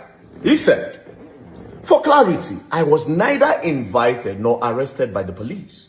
As a law-abiding citizen, I voluntarily presented myself for investigation regarding the incident. At the moment, I have not been charged. As the matter is still under review by the Directorate of Public Prosecution. The very dark man saw this and very dark man presented his charge. I posted his charge, 3 counts charge. I posted it on social media. He didn't know where I got it from. They all didn't know I could get that, right? Now, guess what he did? He has rushed to go and edit his own caption. And this is the new caption. He says, for clarity, I was neither invited nor arrested by the police. As a law-abiding citizen, I voluntarily presented myself for investigation regarding the incident. At the moment, I have not been arraigned. So he changed from I have not been charged to I have not been arraigned. You see, those two are 2 different things entirely in law. They are 2 different things. 2 different things. You know what is funny? So,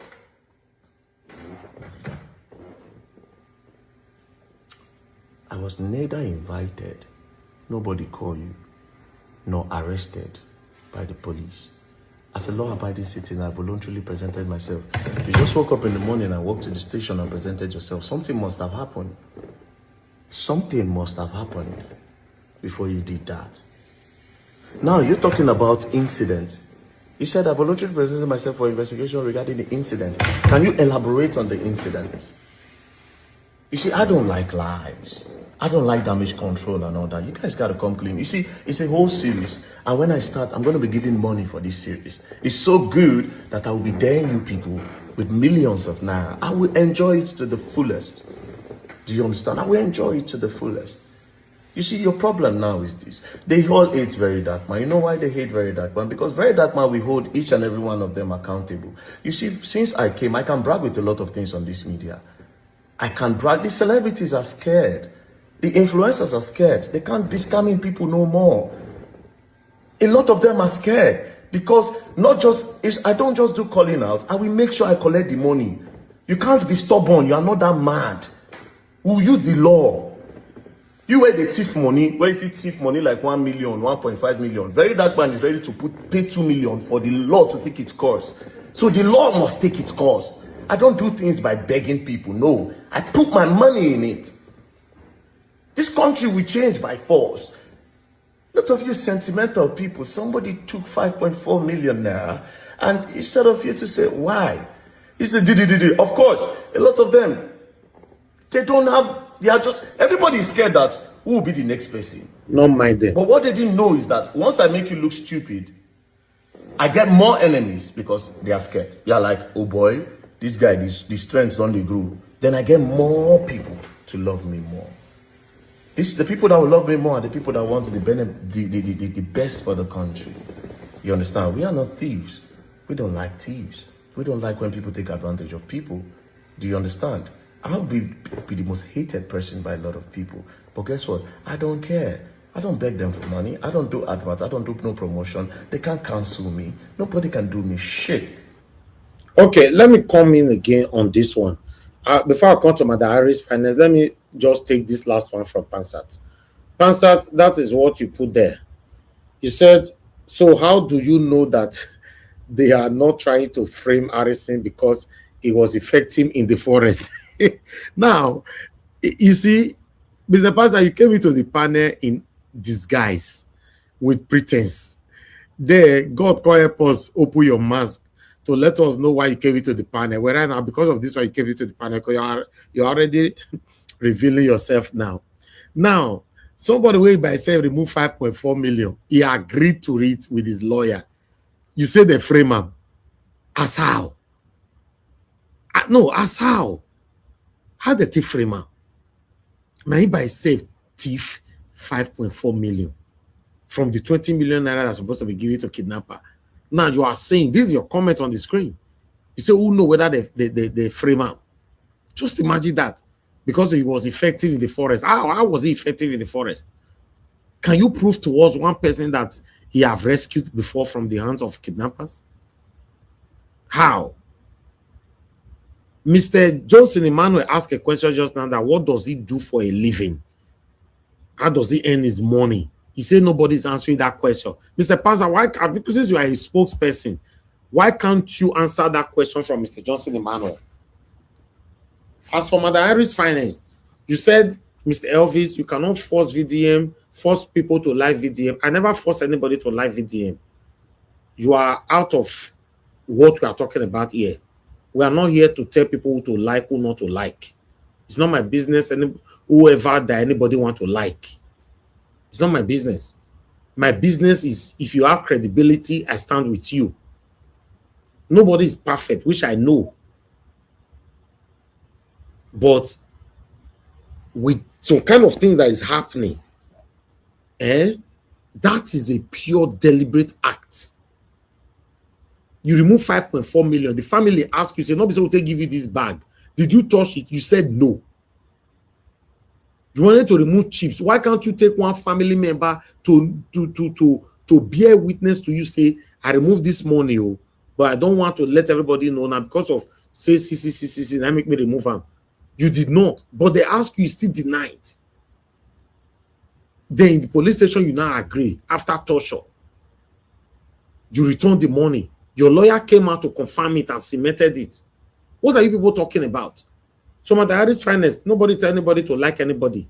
You have right to hate VDM. It's not my business. Anybody can hate VDM. It's not my business. But nobody can use this platform to say VDM is a criminal like Pansat was doing. That's my concern.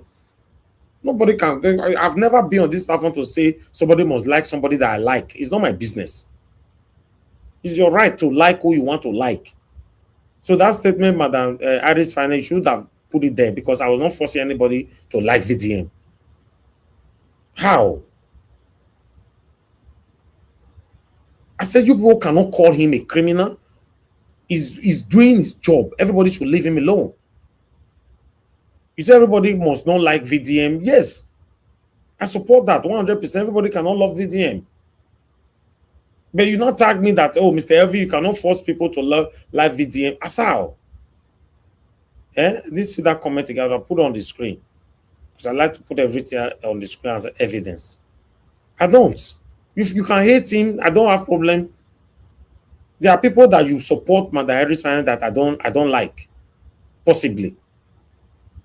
If maybe I'm supporting VDM, you don't also like, you don't concern me. You know me say you not be my person again. You are supporting me today. There are people you don't support, but you choose to support me. This is so. That one is a matter of choice. But I cannot stand there for Panzer to be saying, see and I don't reveal himself now. Say the reason why he can't join panel to come defend Ojibole. He said maybe the framer. Please comment section. If you guys are not, some of you there are not biased. Was RC framed to steal 5.4 million? How? What is Panzer saying?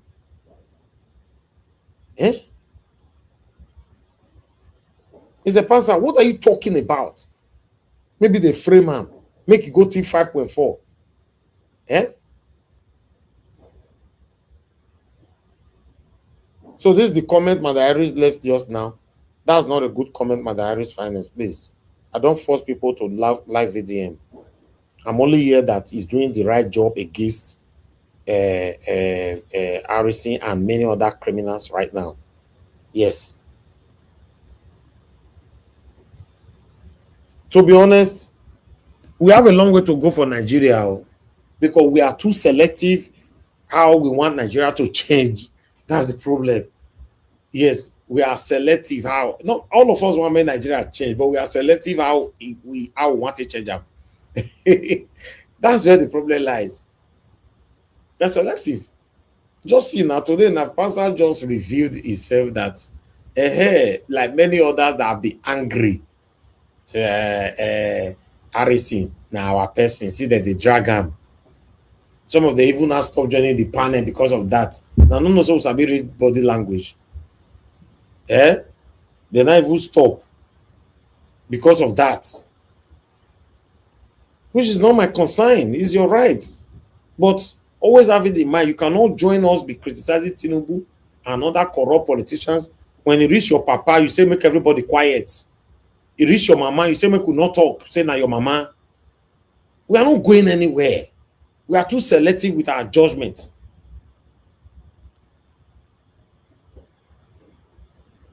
We are too selective. If person is still, is still. Me that is talking to you today, the day I will do something wrong, call me out. Even though you pay me, I will learn from it. So that I will not do it again next time. Simple now. Just like punishing a child for doing something wrong. Does it mean you don't love the child? Una go hide them because na una person. That's why we are not going anywhere. When we call it Tinubu at that time, some people call it to this show. That why do you hate Tinubu? When I was calling Obaseki out, some people call it to this show. Why do you hate Obaseki? Then I'm calling satanic Okpebolo out now. Some people also calling here the other day. Why do you hate Okpebolo? Why Okpebolo is just 8 months in office? You see that the problem is just huge. It's huge. People who criticize Obaseki, you know, if person can't criticize the person that they support now, Okpebolo, they will be angry. People who supported Oshomole, if people call, it's just the whole thing is confusing, contradicting. It's something else. We are not going anywhere in Nigeria. I better make una leave VDM alone. For now, they verse for me because of that. Take break. Yes. Any of you that is angry because I support VDM on what it's doing, take 1 year break. Don't worry. You are not God. I can't change myself just because I want you to be on the panel or whatever. If VDM doing something wrong, yes, I'll call him out. I will not be biased here. Because I'm saying now that VDM doesn't have anything to his name. The same thing I said about Peter Obi. Now, some of you now the verse. Do you have a criminal indictment to VDM? Oga Pastor, please leave him alone. Just leave him alone. The day he will do something wrong, I will criticize him. For now, he's doing something right. In conclusion, Harrison is Ojibole. So anywhere you are listening to me right now, if a skyscraper join you there, open your window from there, jump. If you want to take 2 years, you don't want to join the panel, to hell with you. I don't care. Don't worry. People who believe in truth will take your spot. That's how social media works. Don't worry about that. Think I'm here to pamper what is wrong? Somebody by itself tip 5.4. Una they defend them. Maybe they frame him. How they take frame him? They frame him because of his activity, effectiveness in the forest. What effectiveness are you talking about, Pansat? Who told you he was effective in the forest? All the scripted video he was doing for you. You got carried away. That's how you were supporting satanic Abure here. Until the last minute, you now get to know that Abure was satanic. When I said it from the beginning, Abure is satanic, did you believe me? Do you know Abure better than me? I told you Abure is Ojibole. Did you believe me? you will still say you don't care. No, things shouldn't be like that. We cannot continue like that. We all are too selective over how we want Nigeria to change. That's my concern. We are just too selective. That means we are not going to come to that final bus stop. I'm telling you, everybody is selective. If now your papa, no, leave on like that. If now another person papa, yes, Nigeria must change. You know, to say the biasness is a big problem, eh? Very, very big problem. I'm not going anywhere, my people. But what do I know? I appreciate every one of you right there. Have a good night and bye for now. Merry Christmas to you all. I'll see you guys again later on. Because already in that Christmas day, I will come out at 7 p.m. to come and wish you all happy Christmas. If you know you love me genuinely, join us and celebrate me on the Christmas day as well. At the same time, I celebrate you. But with this summation what I give, so that shows that I'm not a biased person. I don't do things based on what tomorrow how will be. I just do it. If you want verse. If you don't want wish me happy Christmas, don't worry. I still love you, but no matter. Take break. Let's do it how it is. We cannot selectively be calling for Nigeria to change. No. Who they protect Tinubu, who they protect Tinubu, who they protect the other one, they protect the other one, who they protect. That's what I want to make Nigeria take change. We have a long way to go. I tell you.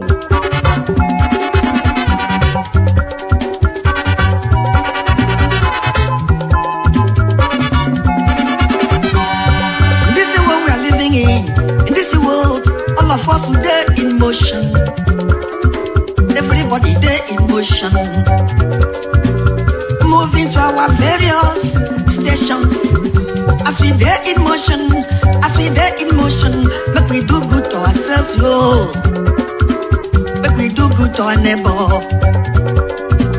Before we reach our station, every walk gets paid. Every walk gets paid. Every walk gets paid. I make a day fear my God.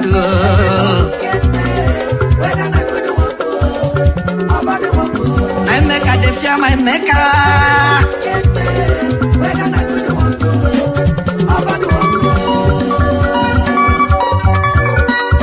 Come on, song. Organize.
My God,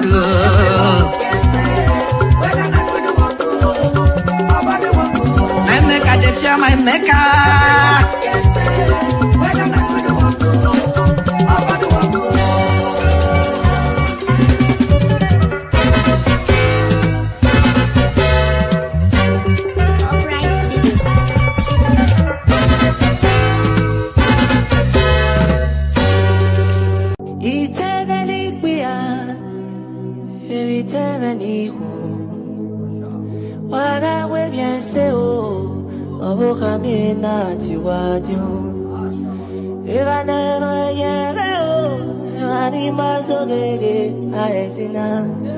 Evani maru defi gbawa adagawo amwe feri wa ena keke no gato bago osane genera ena keke nagari ushina dano yebe e ajebena osagu beto bago iwe fu ebietete Iya kwero ya uge, yeke na mi ukata my money day. Imie va kome, oseni na kupegbe sheva ko. Good amie bina ma emie neregi kupegbe krisati no guven. O piano veio, negi go no va. Ono negi veigo, igu sebu mujuwa. Akona na do vefe, iba con a veces fe allí. Una ya de na bon, akona na ito egbe. Ite veni pia, ite veni ku. Waga we bien se o, no boka me na chuajo. Oh, osaku me ware, ni ware ni mi omatien. No ma mi omatien, ah, agite ojo. Oh, osaku me ware, ni mi omatien. No ma mi omatien, oh, agite ojo. Oh, itana ni pia, que vitana ni ko. Why yalare o, waki madosi ona. Awake yo amega mwe o, weno yo hana. Ilu we managi we biojo, agi sede yu ke katona. Eo, ebi na uyo hao, eo haya ba obanagi. Uda abagba ebe, agi sebe, ibiedu ben. Ama fanoko, agi ebi noruwe. Ama nagi lawa, agi zede na boye.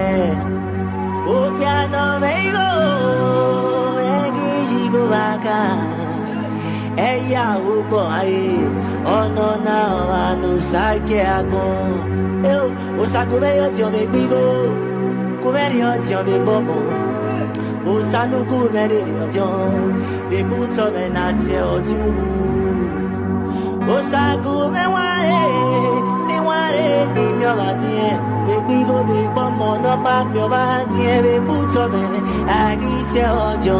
Oh, o saco me ware, me bigo ni ware, ni mi omadie, me bomo no ma mi omadie, me buto me agite oju. Oh, o saco me ware, me bigo ni ware, ni mi omadie. Oh, ma mi omadie, agite oju.